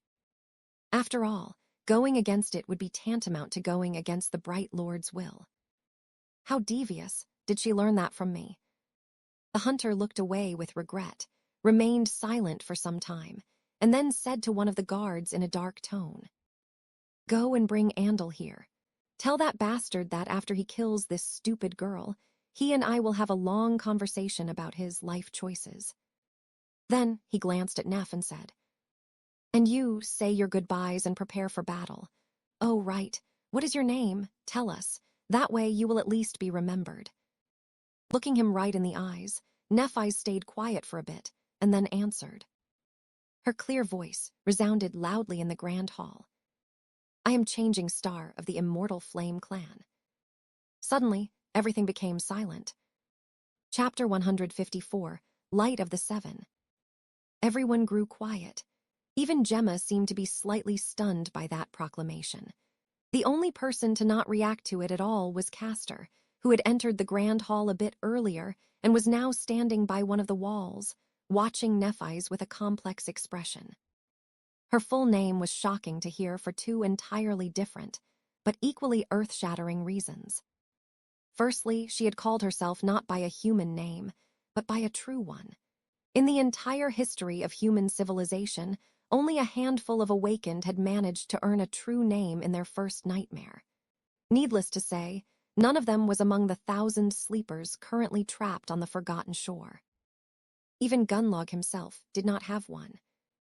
But Nephise did. And Sunny too, of course, but no one had to know that. Secondly, she had announced herself to be a legacy, and not just any legacy at that, but one from the legendary Immortal Flame clan. A clan that had been responsible for propelling the entire human species forward not once, but twice, first by helping conquer the second nightmare, then the third. A combination of these facts was enough to set off a metaphorical explosion in the middle of the dark city. If this was true, then she could be considered to be an almost messianic existence here on the Forgotten Shore. Suddenly, the calmness with which she dared to challenge a fearsome pathfinder to a battle to the death did not seem that strange. The dazed looks in the eyes of all the sleepers gathered in the grand hall had slowly begun to give place to a subtle, tentative, weak glow. It was as though a tiny seed of hope was suddenly planted in the dead soil of their lightless, forlorn souls. Either by accident or on purpose, Nephise chose that exact moment to summon her armor. Numerous sparks of light surrounded her in a whirlpool of soft radiance, and when they were gone, a striking black and white armor had appeared on her graceful body. Everyone's eyes were immediately glued to the symbol on its breastplate. On it, 7 shining stars were intricately engraved into the strange white metal. That symbol. Its starlight crest. The crest of the 7. Just like Sunny, many of the inhabitants of the bright castle were familiar with the symbol of the 7 stars. Not only was it carved into the robe of the giant statue standing in front of the impregnable city wall, it was also often depicted in numerous stone carvings decorating the walls of the ancient fortress. It seemed to represent the 7 heroes that had once vowed to vanquish the darkness, consuming this cursed land, and lead its people back into the light. Sunny felt cold sweat running down his spine. What is she doing? Is it all a coincidence, or did Nephi's plan everything? Does she not understand how these fools will react to such theatrics? If they get the wrong idea and start running their mouths about how she is some sort of a heavenly savior, Gunlog will soon come knocking on our doors. What did Neph say? Just follow her lead and try to look virtuous. Sunny stared at her back, stumped. How would he even do that? There had never been a single drop of virtue in his entire body. Meanwhile, Gemma had finally managed to compose himself and threw an evaluating look at Changing Star. If there had been nothing but neglect and disregard in his eyes before, now there was a hint of dark wariness in them. Slowly, the leader of hunters smiled. "Ah, in that case, nice to meet you. I must say it's a very impressive name you have there. Makes one wonder where it came from." The implication behind these words was easy to understand. Gemma was insinuating that Nephi's was lying. It seemed as though this insinuation had removed a veil from everyone's eyes. Most people quickly lost their wistful expressions, once again looking at her either somberly or with dark anticipation. Only now, there were also hints of mocking disdain on some of their faces. And yet, several of them were still staring at her with expressions full of hesitant, timid faith. Changing Star did not react to any of that in any way. She simply remained calm and indifferent, as though she existed slightly apart from the dirt and despair of this world. Soon, Andal the Pathfinder was led into the grand hall.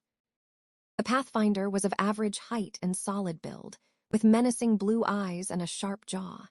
His head was shaved on the sides, with the remaining hair weaved into a short braid. He appeared to be slightly older than the rest of the sleepers gathered in the grand hall, with the exception of Gemma himself. Andal was probably around 24 years old. He looked like a skilled, seasoned, and ruthless fighter. Every Pathfinder was nothing less than an elite among elites, and he was no exception. Even those who hated Andal stared at him with fear and respect, even veneration. Entering the hall, Andal threw a dark look at Nephi's and walked forward to the base of the steps leading to the white throne. There, he stopped and bowed, showing his respect to the leader of hunters. "I'm here." Gemma stared at him with an irritated, contemptuous expression, and then sighed. "You know why I've summoned you." The Pathfinder smirked. "Some wench wants to challenge me. Good. I was very sad to let Horace have all the fun last time." Several angry whispers sounded from the crowd, but no one dared to reveal their hatred toward the arrogant murderer openly. The corner of Gemma's mouth turned downward. He remained silent for some time, and then said in a dangerous tone, "Fun, did you say fun? Well, Andal, if you lacked excitement in your life, you should have just told me. How about this? After you kill that girl, I will show you what real fun is." With that, he gestured to the guards that the fight could begin.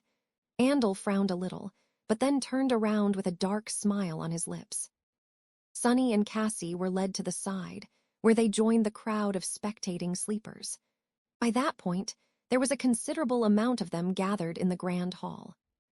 Everyone looked at the fearsome Pathfinder and Nephi's with a mix of tension and anticipation. Some were here just to see a macabre show, waiting with excitement for blood to flow. To them, it didn't matter who lived and who died, although none believed that the girl from the outer settlement had any chance of surviving in a duel against the experienced Pathfinder. Others wanted to see Andal punished for his crimes, but even these people seemed to believe that Neph was doomed to die. They just hoped that she would manage to make the bastard bleed a little before she did. Perhaps only Sunny, Cassie, and Castor knew that the result of this fight was not as predictable as everyone seemed to think. Not wasting any time, Andal summoned his weapon and walked toward Changing Star. In his hand, a vicious, crudely forged falchion suddenly gleamed with polished luster, its edge turning sharper than that of a razor. With a shudder, Sunny realized that not even the Starlight Legion armor would stop such a blade. The Pathfinder's movements were soft and deceptive, betraying years of experience in bloody battles against both nightmare creatures and humans. The dark smile had never left his lips, and there was bloodlust burning in his eyes. After years spent hunting monsters, he looked like a monster himself. However, Nephise just stood there calmly and watched him approach, not even trying to summon her sword. What is she doing? Trying to mimic Horus? When the distance between them shortened to that of only several steps, everyone held their breaths. Suddenly, Andal flourished his cleaver and lunged forward with astonishing, almost inhuman speed. His push was so powerful that dust flew into the air from under the soles of his boots. Sunny clenched his fists. What is she? Just a fraction of a second before the magically enhanced blade cleaved her apart, Nephise suddenly sidestepped the strike and threw her arms into the air, simultaneously summoning her longsword. The ethereal sparks of light passed through the blade of Andal's falchion, forming into silvery steel only on the other side of it. The Pathfinder's eyes widened. Forever. Without anything separating it from the enemy's flesh, the longsword that had just formed from the thin air behind the falchion bit into his neck, cleanly severing Andal's head from his shoulders.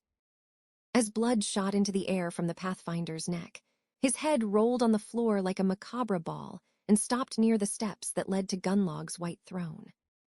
It seemed as though all oxygen was suddenly sucked out of the great hall. In the deathly silence, Andal's body heavily fell on the white marble. Everyone was staring at Nephise in utter disbelief. The sleepers, the guards, even Gemma. Honestly, Sunny himself was a bit stunned. Of course, he had suspected that Changing Star might win the duel, but even he did not expect that she would kill an actual Pathfinder, one of the most fearsome warriors in the Bright Castle, with just one strike. Dismissing her sword with a cold expression on her face, Nephise walked over to the marble steps, picked up the severed head by the hair, and looked up at the leader of the hunters. Then, with a well-practiced polite smile, she said, "Oh, it was nice to meet you too." Chapter 155, First Recruits. The blood was still dripping from Andal's severed head when they left the castle. Nephise was holding it by the hair, her face as indifferent as always. It seemed as though carrying human heads was not even something worthy of changing facial expressions. Suddenly, Sunny saw Changing Star in a new light. It was a long time since he had last been wary of her, but now he was starting to wonder. Just how many people had she killed in the past? The facial expressions of everyone else, though, ranged from astonishment to horror. People who had witnessed the duel stared at Nephise as though she was some sort of an avenging angel. The others treated her like a terrifying demon. I wonder, how much soul's essence had she absorbed with this one kill? Has to be a lot, right? But those were just the inhabitants of the castle. The reactions of the people of the outer settlement were strangely reserved, but even more intense. They had never seen one of them stroll into the ancient fortress and walk away freely with a severed head of a Pathfinder in their hands. Now, all of them were watching silently, an inexorable, dark, sweltering emotion burning in their eyes. All of it made Sunny very uncomfortable. He wasn't sure if Nephise knew what kind of a storm her stunt had evoked in the hearts of these people. That sort of emotion was dangerous and almost impossible to control. If she didn't know, things could turn really bad really quickly. But it was even worse if she did, and had done it on purpose. Was Neph really capable of such ingenious and effective manipulation? Was this her plan all along? Sunny wasn't sure that he knew this side of Changing Star. Come to think of it, he didn't really know that much about her at all. Consumed by these doubts, Sunny didn't even notice that they were already in front of Effie's cabin. He glanced at the sky, only to see the sun hiding behind the ominous silhouette of the crimson spire. It was evening, just like Nephise had promised. Scary. The unruly huntress opened the door before they even knocked, a hint of irritation in her eyes. What's with all the commotion? Can't a girl spend a day in? Noticing the three of them, she froze. Without so much as batting an eye, Nephi's simply threw Andal's head to Effie's feet and asked, "Can we talk now?" Looking down at the macabre present, the huntress narrowed her eyes. Her face darkened. A few moments later, she glanced up and said in a grim voice, "Come inside." As soon as the door closed behind them, Effie asked in a furious whisper, "What the hell have you done, princess?" Nephi's tilted her head and slightly frowned. Then, she said with a hint of sincere confusion in her voice, "You wanted me to prove my strength, did you not?" The huntress stared at her in disbelief. Misunderstanding her silence, Neph blinked, then added, "Oh, that head belonged too." "I know whose head it is. Where did you get it?" Sunny sighed and slumped heavily on one of the sturdy chests. Then he forced out a dark smile and said, "Oh, by the way, you might be the last human in the Dark City to learn this, but standing right in front of you is none other than Changing Star of the Immortal Flame Clan, the champion of justice. She just walked into the castle, challenged the bastard, and killed him with one strike of her sword, right under everyone's eyes. By now, this must be the only thing people are talking about." His tone lacked any kind of amusement. If anything, it seemed as though Sunny was just barely stopping himself from cursing out loud. Why did trouble have to follow him everywhere he went? While Neff and Cassie were anxiously waiting for Effie's response, Sunny just stared at his shadow, hoping to find some sympathy. Sadly, there wasn't any to be found. The shadow was just staring back at him, full of jubilant gloating. Effie, meanwhile, blinked a couple of times and looked at them with a strange expression. "That's right, run while you can." Then she threw her head back and laughed out loud. Oh, gods, did you really? This is priceless. I wish I'd seen their faces." Sunny watched her with his mouth wide open. That was not the reaction he had been expecting. "Crazy, they're all crazy. I'm surrounded by crazy people." When Effie finished laughing, she glanced at Changing Star with a dark but gleeful expression. "All right, you have proven your point, but there's something you should know. Back when I refused to join the host, Gunlog made it clear that if he can't have me, no one else will. Ever since, any group that dared to invite me to join them ended up regretting their decision. By hiring me as a guide, you will be putting yourself in his crosshairs. Are you sure you want to do this?" So there was more to her story. No wonder she was so solitary. In the ensuing silence, Sunny was the first one to speak. His voice sounded bitter and dejected. "I mean, it's a bit late to worry about that, don't you think?" The next morning, they were preparing to go on a hunt. A small crowd of slum dwellers gathered around to see them off, their dark eyes burning with a strange mix of hope and anguish. By now, the story of Changing Star's clever ruse and heroic battle against villainous Pathfinder, Andal had already flown all over the place, growing more and more unbelievable with each retelling. Now, these people came to witness her with their own eyes. They were especially interested in the Starlight Legion armor and the symbol engraved on its breastplate. Who knew that the memory of a simple carapace centurion would have such an effect on the inhabitants of the Dark City? Sunny was not happy about it at all. The previous evening, he had a chance to ask Nephi's a few questions after they had returned to their lodge. However, he kept most of them to himself, not knowing how to properly express his feelings. In the end, he only asked about how she had managed to defeat her human opponent, who was much more powerful in terms of physical prowess, so easily. Changing Star's answer was very simple. She just shrugged and said, "An old legacy trick," which pretty much explained everything and nothing at all. And now, they were going into the Dark City to hunt monsters. When the four of them were ready to set off, a sudden hum of voices made them turn around. The slum dwellers stepped aside, letting a tall young man walk through. Sunny frowned. "Great, what is he doing here?" Walking closer, Castor stopped a few meters away from them and gave a polite bow. "Lady Nephi's, Huntress Athena, Kasha, Sunny, good morning to all of you. I, Castor of the Hanley clan, would like to join your hunting party. Will you have me?" Everyone grew quiet for a few moments. Despite Sunny's dislike of the handsome legacy, having him on their side would be an incredible boon. Genius fighters like Castor were hard to come by anywhere, let alone on the Forgotten Shore. He felt torn. A buzz of whispers rose from the crowd. People were shocked to see a warrior from the castle volunteering to join an outer settlement cohort, and one of such fearsome reputation, too. After some time had passed, Changing Star simply shrugged. "If you want." Just like that, the proud scion of the Hanley clan had become the 5th member of their hunting party. It was strange to see their numbers grow after months spent alone in the labyrinth, but that was probably inevitable. What else did Sunny expect? That it would be just the 3 of them forever. Stupid. Together, the 5 sleepers left the slum of the outer settlement behind and stepped on the road of white stone that lead into the cursed ruins. And just like that, the fates of every human in the Dark City were sealed.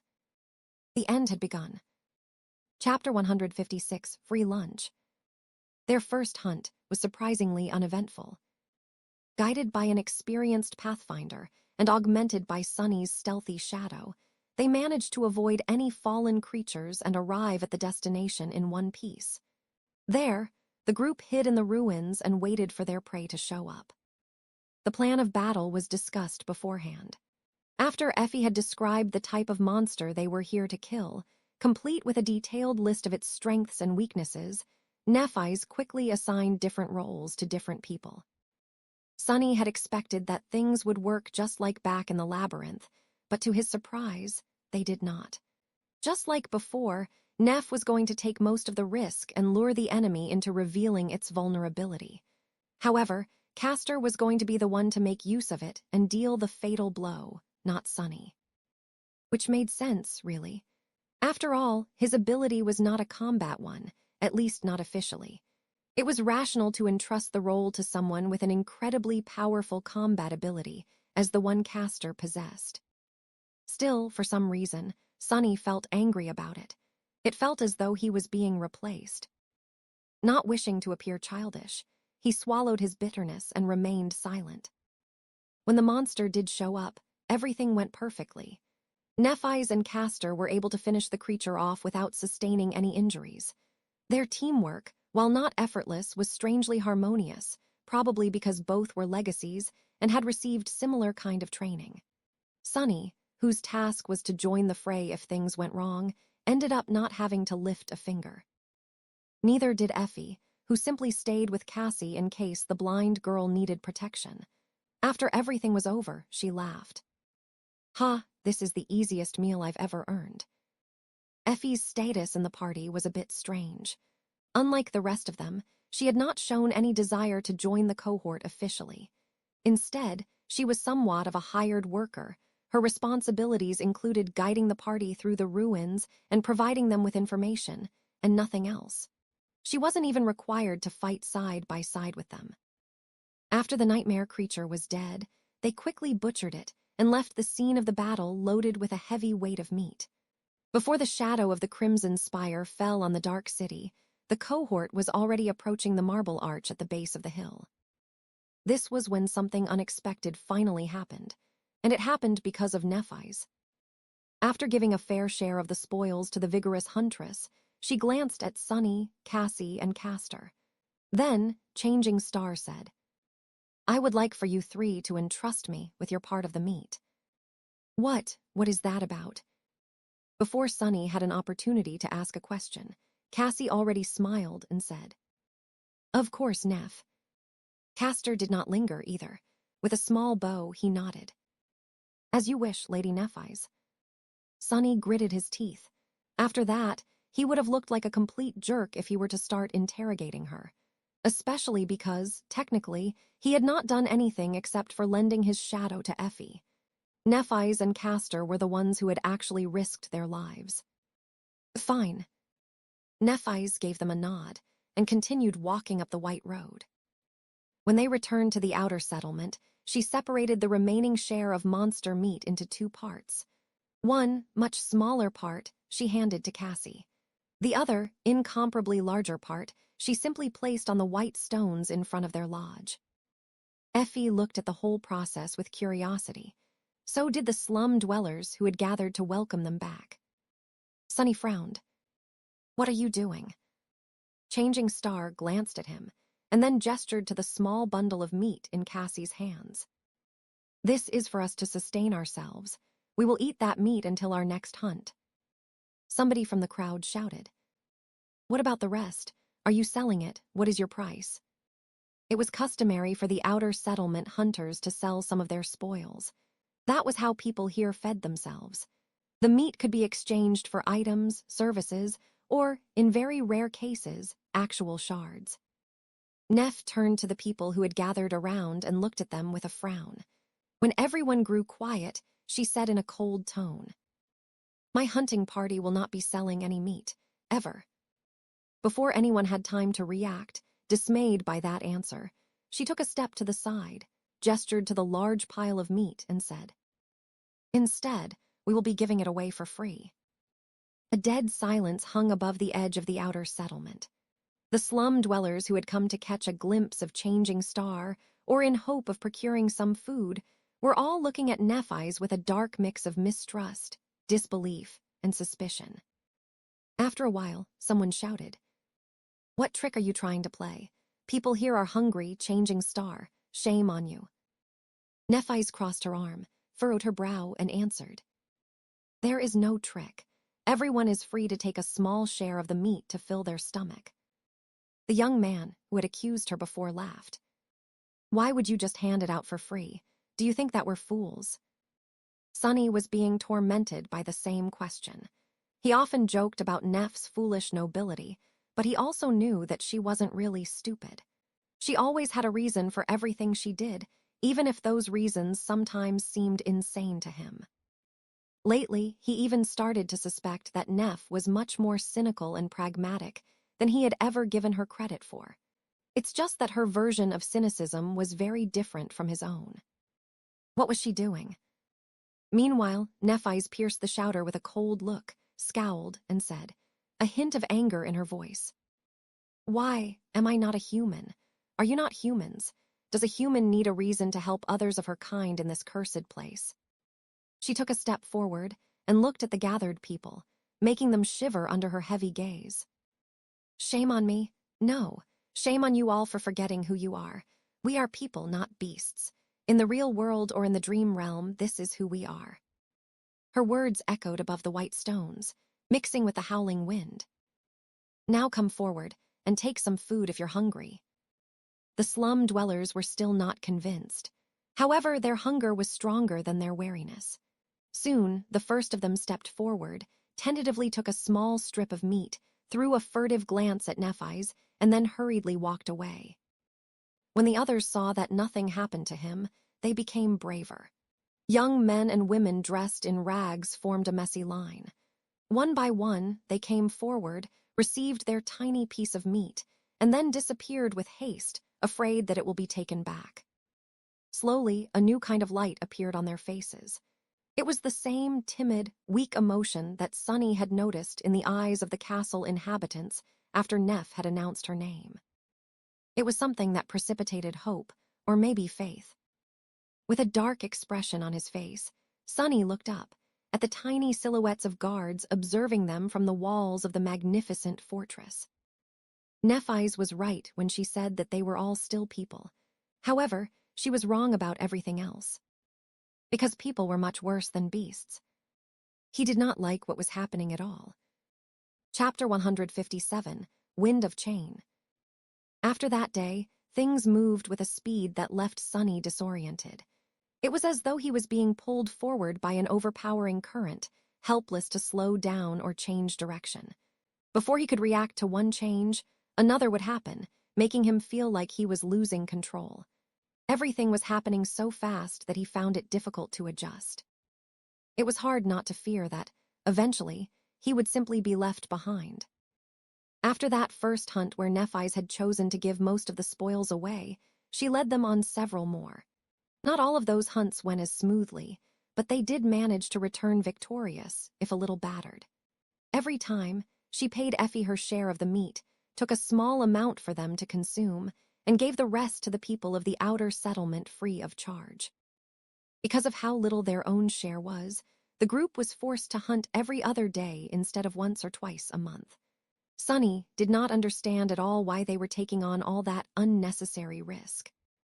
Provided he wasn't exposed to many risks himself. Apart from a couple of short battles where Neff and Castor ended up requiring some backup, he spent most of his time with Effie, serving as her scout and slowly learning the ins and outs of the Dark City from her. With the well of knowledge that the unruly huntress possessed and his nimble shadow, the party rarely met anything they weren't ready to face. This gave them an incredible advantage over all other hunting parties of the outer settlement, and even some of Gunlog's own. Soon, their flawless and intense track record earned the cohort reputation and renown. They weren't seen as newcomers anymore. Instead, people considered them to be nothing short of the strongest hunters in the slum. Many even believed that Changing Star and her people were in no way inferior to the hunters of the Bright Castle. Nephi's herself was known to be a fearsome fighter ever since her dramatic duel with Andal. Effie had the reputation as one of the outer settlement's best from a long time ago. Handsome and capable Castor quickly won respect and adoration thanks to his amiable personality, noble bearing, and skill. The three of them were considered to be the core of the party, with Cassie and Sonny existing somewhere on the periphery. People loved Cassie because Neff had entrusted her with the responsibility of handing out the free meat, and also because it was nearly impossible not to love this sweet, exquisitely beautiful, and tragic girl. For most of the slum dwellers, she was the welcoming face of the cohort. Sonny, on the other hand, no one really paid him any attention. With no valiant feats of vanquishing monsters of the Dark City under his belt, most considered him to be a mere support member of the party. Inconsequential at best, a charity case at worst. If they even remembered his existence. Sonny was simultaneously happy to live in obscurity and secretly infuriated by this lack of recognition. It was good that no one suspected how powerful he really was. And yet, watching everyone fall over themselves in Castor's presence while completely ignoring his own made Sonny want to kill something. Or someone. Especially because, due to the tactical composition of the cohort, Nephi's spend most of her time with the handsome Legacy. They seemed to work especially well together. When this frustration threatened to overwhelm Sonny, he would go away, find a quiet corner, and train his katas until every muscle in his body hurt. Usually, the whistle of the midnight shard's blade cutting air was enough to calm him. He trained his swordsmanship day after day, finding strange comfort in it. At least this was something he could control. Of course, Sonny was never entirely relaxed. In fact, with each day, he grew more and more anxious. Because other things were changing as well. After each hunt, Changing Star would provide the dwellers of the slum with free food. At first, they treated her with distrust, then with gratitude, and finally with something akin to reverence. The strange light that Sonny had noticed in their eyes after that first time was slowly growing brighter and brighter.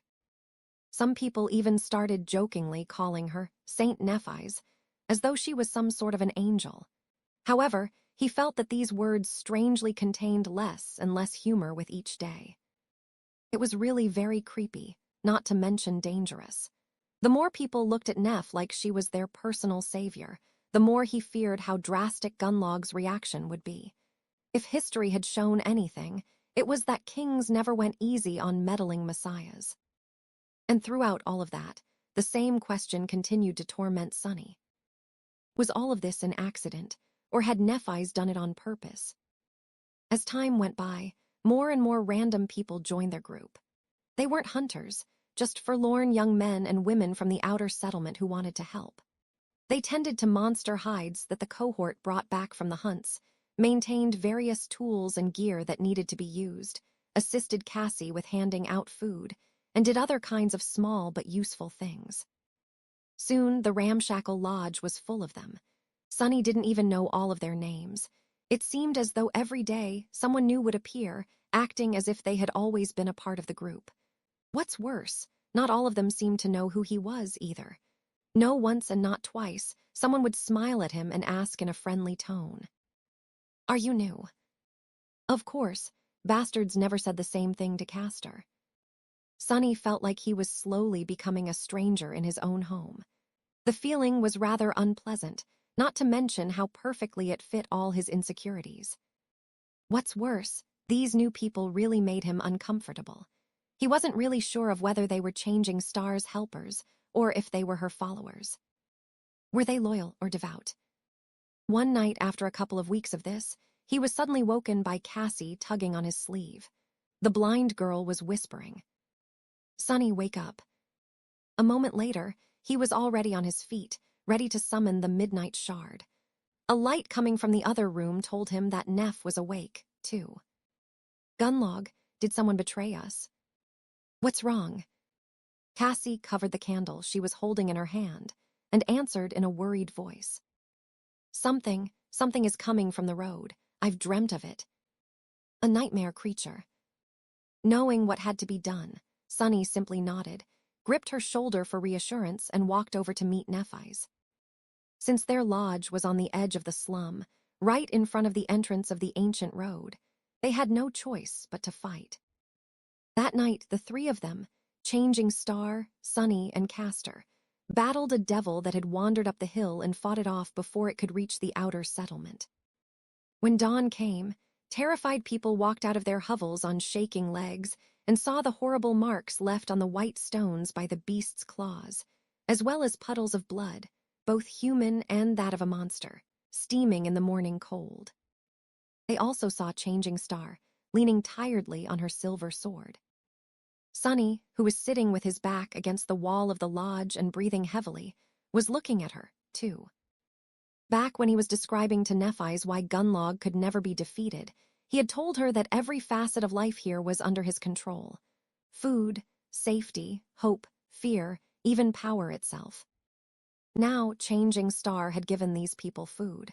By protecting the outer settlement, she had given them safety. She had even given them hope. There was also the fear that the inhabitants of the castle felt after Neph had easily beheaded one of their pathfinders. All that remained was power. Finally, the question that pressed heavily on his mind had an answer. No, none of this was a coincidence.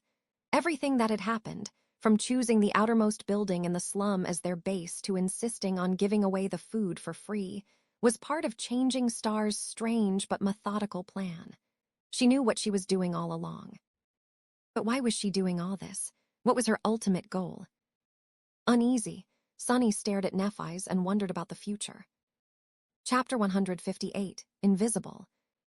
After about a month of living in the outer settlement, Sonny woke up one morning with the feeling of not belonging anywhere in this world. This familiar feeling had pursued him for most of his life, and had returned recently after being gone for some time. With a sigh, he rose from his narrow cot and summoned the puppeteer's shroud. The stone lodge was already full of sounds and voices. The tempting smell of breakfast filled the air. Coming out of his small room, Sonny saw a bunch of Neph's helpers rushing here and there, busy with various tasks. Some of them stopped to greet him, others did not. He paid no attention to them and went outside to wash his face and take a look at the sky. The gray sky of the forgotten shore looked as it always did. Nothing ever really changed in this loathsome hell. On his way back, Sonny noticed a gaunt figure standing hesitantly near the doors of the lodge. The ragged young man looked very familiar. Reaching into his memory, Sonny identified him as the friendly but nervous receptions from the castle. His clothes were much less clean and tidy than they had been before, and his face had become even thinner. The young man had clearly seen better days. What is he doing there? Coming closer, Sonny called out to the young man. Harper, right? How come you're here?" Harper flinched, then looked at him with anxious eyes. "Oh, Sunless, it's so nice to see you." Sonny stared at him for a while, then asked bluntly, "Did they kick you out of the castle?" Harper's face instantly fell. Lowering his gaze, he stayed silent for a few moments, and then said quietly, "I haven't been able to pay the tribute anymore, so, yes, I guess they did." Then he glanced up, hesitated, and asked in a weak voice, I heard that I can get some food here. Sunny tried to give him a reassuring smile. Sure, usually we give out meat after the hunts, but if you're hungry right now, I'm certain there's something we can do. Just talk to a girl with red hair. She's in charge of breakfast, I think. Harper smiled, too, the weak light of hope igniting in his eyes. Really? They will just give me a meal for free. Sunny shrugged. Why not? We have enough food right now. Most of those guys and girls are always here anyway. They're like guests that won't doesn't matter. They help around doing this and that to express their gratitude, I guess. If you feel guilty just eating for free, ask them for some chore. This might not be the bright castle, but you'll see that life here can be not bad as well.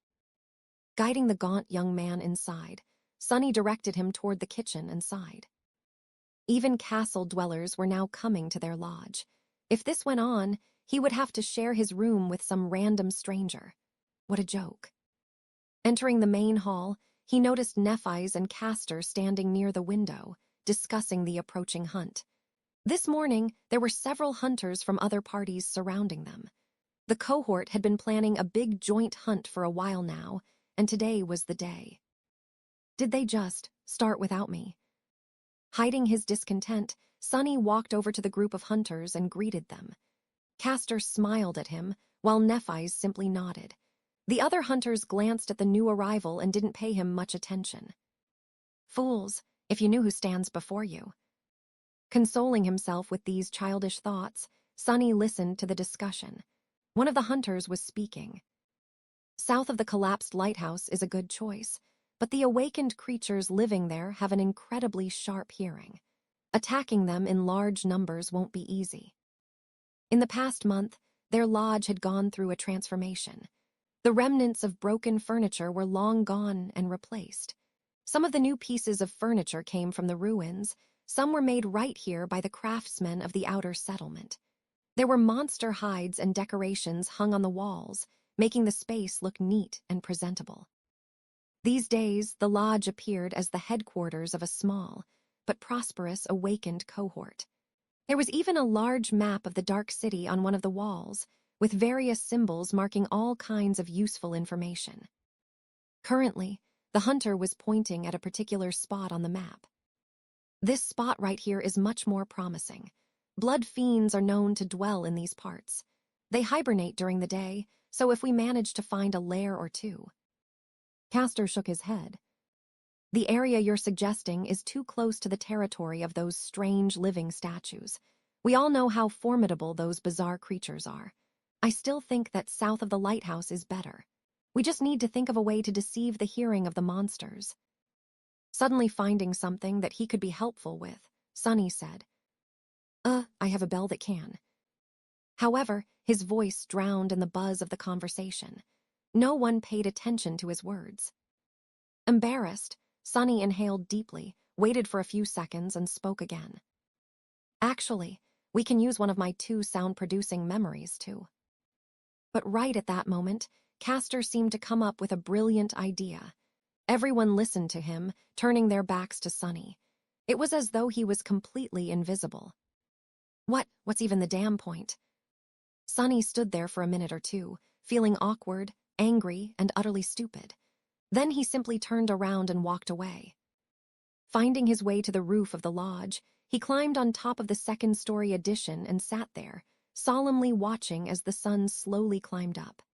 After a while, Sunny sighed and closed his eyes, letting the shadow slip back into the building. Just as he had expected, no one even noticed his absence. Not surprised, he sent the shadow around the lodge, watching all the people who were busy making Neff's mysterious plans happen. Everyone seemed full of energy, enthusiasm, and a sense of belonging. Why was he the only one who couldn't fit in? Even that guy from the castle, Harper, had already found some friends. He was currently helping the red-haired girl who was in charge of breakfast wash the dishes. Sunny frowned. Something wasn't quite right with Harper. He couldn't put his finger on it, but the gaunt young man seemed a little off somehow. Forgetting all about his bad mood, Sunny concentrated on watching the timid sleeper. Harper seemed to do just what any newcomer would do, helping people, learning their names and asking questions about how things worked in the changing stars party. It seemed as though he wanted very badly to stay in the lodge and become useful, which was understandable. But something was wrong. Sunny's suspicions were confirmed when, about an hour later, Harper left the lodge and went back into the slum. With the shadow stealthily following him from behind, the gaunt young man made sure that no one saw him and hurriedly dove into a secluded alley. Deep in the darkness of that alley, a man was waiting for him. Sunny frowned, recognizing one of the high-ranking guards from the castle. So that's what all this is about. The guard, meanwhile, glared at Harper and asked in a rough, unfriendly tone. Well, Harper looked down, his fear and anxiousness apparent. Yes, sir. I've done what you told me. It wasn't very hard. The guard smiled. Good. It seems that you really do want to return to the castle. Harper glanced up, a desperate light igniting in his eyes. Really? So I can return, even though I don't have any shards to pay the tribute. The smile disappeared from the guard's face. You will be able to return after you gather all the information that I told you to learn. If you do, I'll invite you inside myself. No need to even worry about the tribute. But, remember, I need to know everything about the core members of the cohort, including Saint Nephis herself. Their aspects, their abilities, their flaws. I even want to know what hand they use to wipe. Understand? Harper paled. But, sir, things like that, it won't be easy to learn them, especially for a simple servant like me. The guard frowned. Didn't you say that you knew 2 of the cohort members already? This is why I gave you this chance to begin with. Did you lie to me, boy? The gaunt young man flinched. No, I do know them. I actually spoke with Lady Changing Star's scout already. He is a friend of mine. A wide, menacing smile appeared on the guard's face. What's the problem? Just get that fool talking. Rats like him will tell you everything as long as you pay them a little attention, believe me. I'm willing to bet that this useless freeloader is walking around full of jealousy and delusions of grandeur. Pretend to respect him even a little, and he won't be able to shut up. Ouch. Harper nodded, then suddenly hesitated. After a few moments of silence, he asked in a timid voice. Sir, you won't hurt them, will you? They are good people. The guard stared at him for a second or two, then said in a dark, mocking tone, Why do you ask if you already know the answer? Hearing those words, Harper deflated. His face darkened, and he lowered his head, as though ashamed to look straight. However, he didn't object. That bastard, just wait and see. Sunny was already planning the beating he was going to give the cowardly young man before throwing him out of the lodge. But at that moment, a voice called out for him. It was Effie. Hey, doofus, are you asleep? Come down, the hunt is starting. Torn away from the shadow's perspective, Sunny threw a dark glance at the tall huntress, called his shadow back, and sighed. I'll deal with him after we return. But by the time he returned, Sunny was in no state to deal with anything. Chapter 159, Revelation. Despite all his misgivings and unease, Sunny had never expected that this hunt was going to change everything. He was just going through the motions, somewhat on edge because of the scale of this joint operation, but also strangely reassured by the large number of hunters surrounding him. The unusual hunting party left the outer settlement at noon, heading east, to the massive ruin of a collapsed lighthouse that was situated at the edge of the city. There were almost 20 of them gathered together, all carefully making their way through the deadly maze of narrow streets, with Effie serving as the chief pathfinder and Sunny helping her by scouting ahead. The plan was as straightforward and simple as possible. However, nothing was really ever safe in the dark city. Everyone was prepared for the worst. And pretty soon, their fears came true. Halfway to their destination, a sudden sound made Effie freeze in place. Raising a fist to signal everyone to stop, she peered into the fog, a dark and foreboding expression on her face. Feeling that something bad was about to happen, Sunny commanded his shadow to return and moved closer to Cassie. His hand was ready to grasp the hilt of the midnight shard out of the air. For a few moments, everything was quiet. Then, Effie's pupils suddenly widened. Scatter. As soon as the word left her mouth, the experienced hunters dashed in different directions. Sonny himself grabbed Cassie and lunged to the side, dragging her along with him. Then, something large and heavy crashed from above into the cobblestones, where the sleepers had been standing just a second ago. Luckily, most of them were already somewhere else due to Effie's timely warning. However, a couple of people were a little late to react. Their screams drowned in the sickening sound of tearing flesh. Sonny cursed. His shadow was nowhere near yet, leaving him with no choice but to fight without its aid.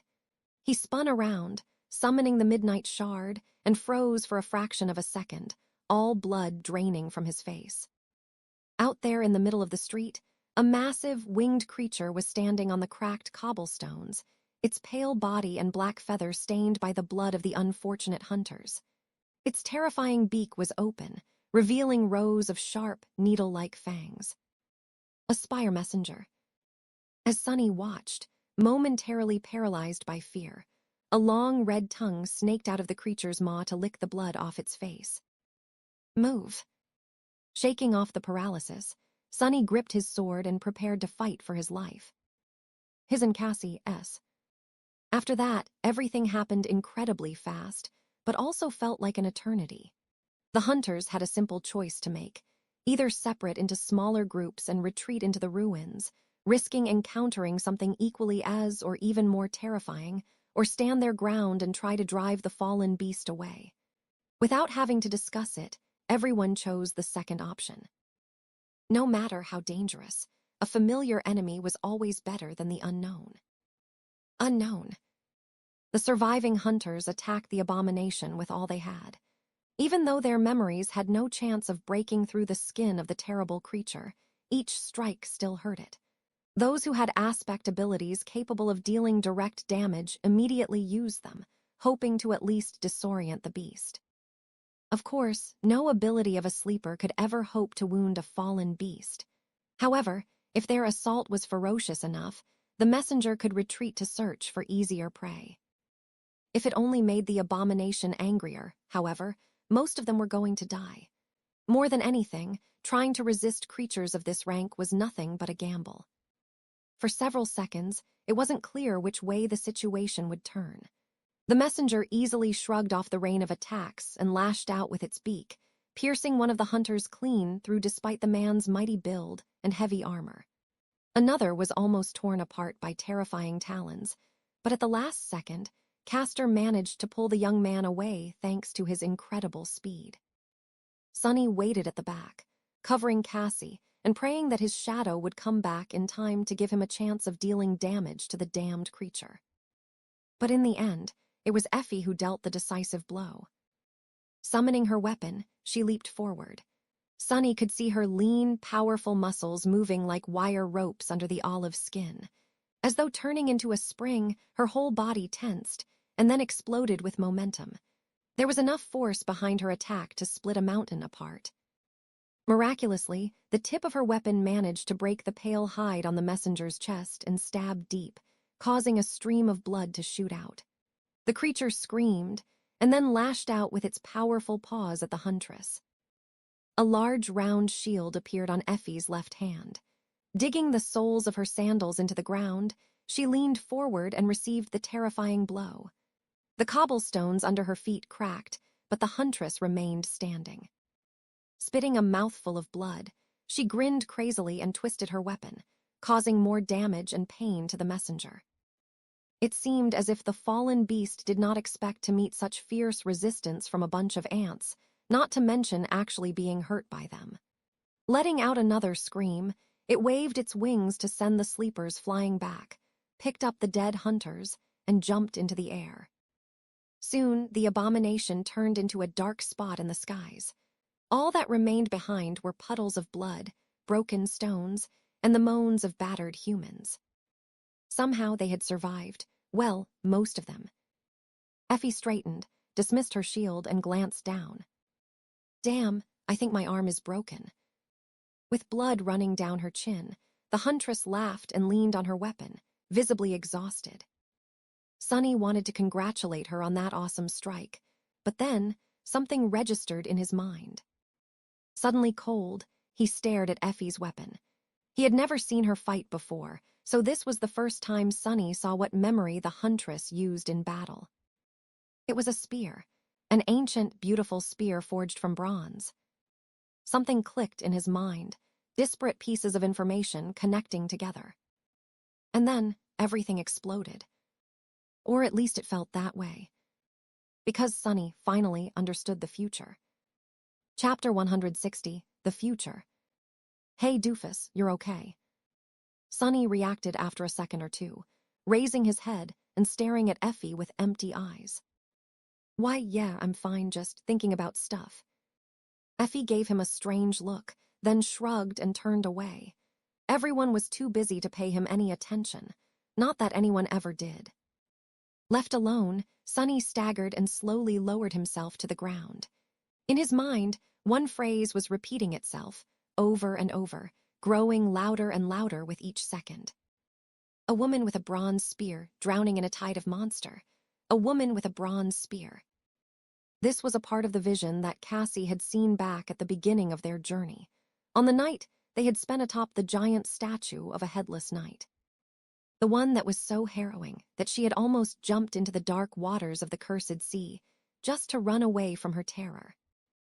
It was also the key that connected every little piece of information that Sunny knew into one cohesive picture, and let him understand the true meaning of that terrifying vision. He shuddered, remembering what Cassie had told them on that dark night in stark detail. I saw the human castle again, only this time it was at night. There was a lonely star burning in the black skies, and under its light, the castle was suddenly consumed by fire, with rivers of blood flowing down its halls. I saw a corpse in a golden armor sitting on a throne, a woman with a bronze spear drowning in a tide of monsters, an archer trying to pierce the falling sky with his arrows. All that time, Sunny was sure, for some reason, that Cassie saw the cataclysm that had devoured this land and turned it into a desolate hell, creating the Forgotten Shore. The first part of the vision was certainly referring to how the curse of the all-consuming darkness had broken free from its 7 seals. So he had just assumed that the other parts of the vision spoke about the past, too. But Effie's spear gave him an epiphany, a terrible revelation that he had been wrong all this time. That the apocalyptic images Cassie had described were not of the past, but of the future. Their future. Trembling, Sunny raised his head and glanced at Nephi's, who was using her powers to heal the wounded hunters, her ivory face contorted in a painful grimace. His eyes were wide and full of disbelief. It was all so clear. She was the lonely star that burned in the dark skies above the bright castle, bringing with it fire and rivers of blood. After all, her name was Changing Star. Or, depending on the runes used to write it, Star of Misfortune. The Star of Ruin. Sunny spent so much time fearing what Gunlog was going to do with Nephi's, but he should have been scared of what she was going to do to him, instead. A corpse in a golden armor sitting on a throne. Why hadn't he realized the truth after seeing the Bright Lord for the first time? It was him. Gunlog was the corpse in Cassie's vision. Effie was the woman drowning in the sea of monsters. The archer Sunny didn't know yet, but he was sure that they would meet soon. Maybe only to die together. He had always known that Nephi's was guided by some mysterious, overwhelming goal. He didn't know what that goal was, but it was certainly not here, on the Forgotten Shore. To achieve it, Changing Star had to find a way to return to the real world. That's why she had always been so unwavering and relentless in her ambition to move forward, overcome any obstacle, endure any pain. At times, it even seemed as though her conviction was more akin to an obsession. Nephi's was willing to do anything to fulfill her dream. The comforting words she had told him on their first day in the dark city suddenly resounded in his mind. Only now, there was another, colder, and much darker meaning hiding beneath their surface. We will find a way to return. No matter what has to be done, we will. No matter what has to be done. There was only one way to leave the Forgotten Shore, and it lay in the Crimson Spire. No sleeper could ever hope to reach that gateway in one piece. They would need an army to even try. Maybe then, walking on corpses, 1 or 2 survivors would be able to escape from this cursed place. But Nephis didn't have an army. Yet. To gather one, she would need to kill Gunlog, usurp his power and eliminate all opposition, drowning the bright castle in blood. Only then would she be able to rally every single sleeper left in the dark city and lure them into following her on a suicidal crusade, knowing all too well that most of them would die because of it. No sane person would follow her. They won't, right? Sunny remembered the faces of the young men and women that had become part of their group in the last few weeks. The strange light of hope, or maybe faith, burning in their eyes. The almost religious reverence they felt toward Nephis. No, not Nephis. Toward Changing Star of the Immortal Flame Clan. Their personal angel. Were they sane still? Finally, he understood every part of Neph's plan. Looking at the beautiful young woman with silver hair, Sunny shivered. And then, there was the last part of the prophecy. On their way back, Sunny felt as though he was in a feverish dream. The magnitude of the revelation was too much for him. His mind felt weak, unsteady, and on the verge of breaking apart. He had never experienced such a deep feeling of shock. It was as though the very core of his being was violently shaken. He wasn't equipped with the right tools to cope with it. It felt as if he was on the verge of losing it. Sunny was truly horrified. Don't waste time trying to deal with your emotions. This is not the right time for feelings. You need to figure out how all of this affects you personally and what you need to do to turn things to your advantage. After all, what was there to be scared of? That many people would die. What did their lives and deaths have to do with him? Yes. As long as he was the one left standing in the end, this whole thing might actually turn out to be beneficial. Hadn't he spent the last weeks being afraid of what Gunnlug was going to do to them? Well, now he knew that Gunlog was going to end up as a corpse. Problem solved. Wasn't he crushed by the news that he would spend the rest of his life in this odious hell? Well, now that wasn't a certainty anymore. That last part of the prophecy. Everything was well, better than ever. And yet, no matter how much Sunny was trying to be rational, he just couldn't help but be filled with terror. In the crimson light of sunset, he found a reason to leave the lodge and walked to the edge of the stone platform. No one really cared that much about his whereabouts, so it wasn't hard to disappear for a while. No one noticed that something was bothering Sunny, either. They were all accustomed to his moody behavior anyway. Only Cassie seemed to have picked up on something. And Castor, who pretended to be carefree, but actually had a habit of watching anyone close to Nephis like a hawk. The bastard. Reaching the very end of the stone platform, Sunny turned around and looked at the outer settlement and the magnificent castle towering above it, with hundreds of sleepers rushing to find shelter before the coming of night. A cold and harrowing feeling gripped his heart. All these people are going to die. Neph was going to kill them. Was he willing to help her do it? For some reason, Sunny wanted to laugh. This whole situation was so sick and appalling that it was almost ridiculous. He was never an altruistic type, really. More than that, he always prided himself on being a cynical, selfish, and vicious person. But this was too much even for him.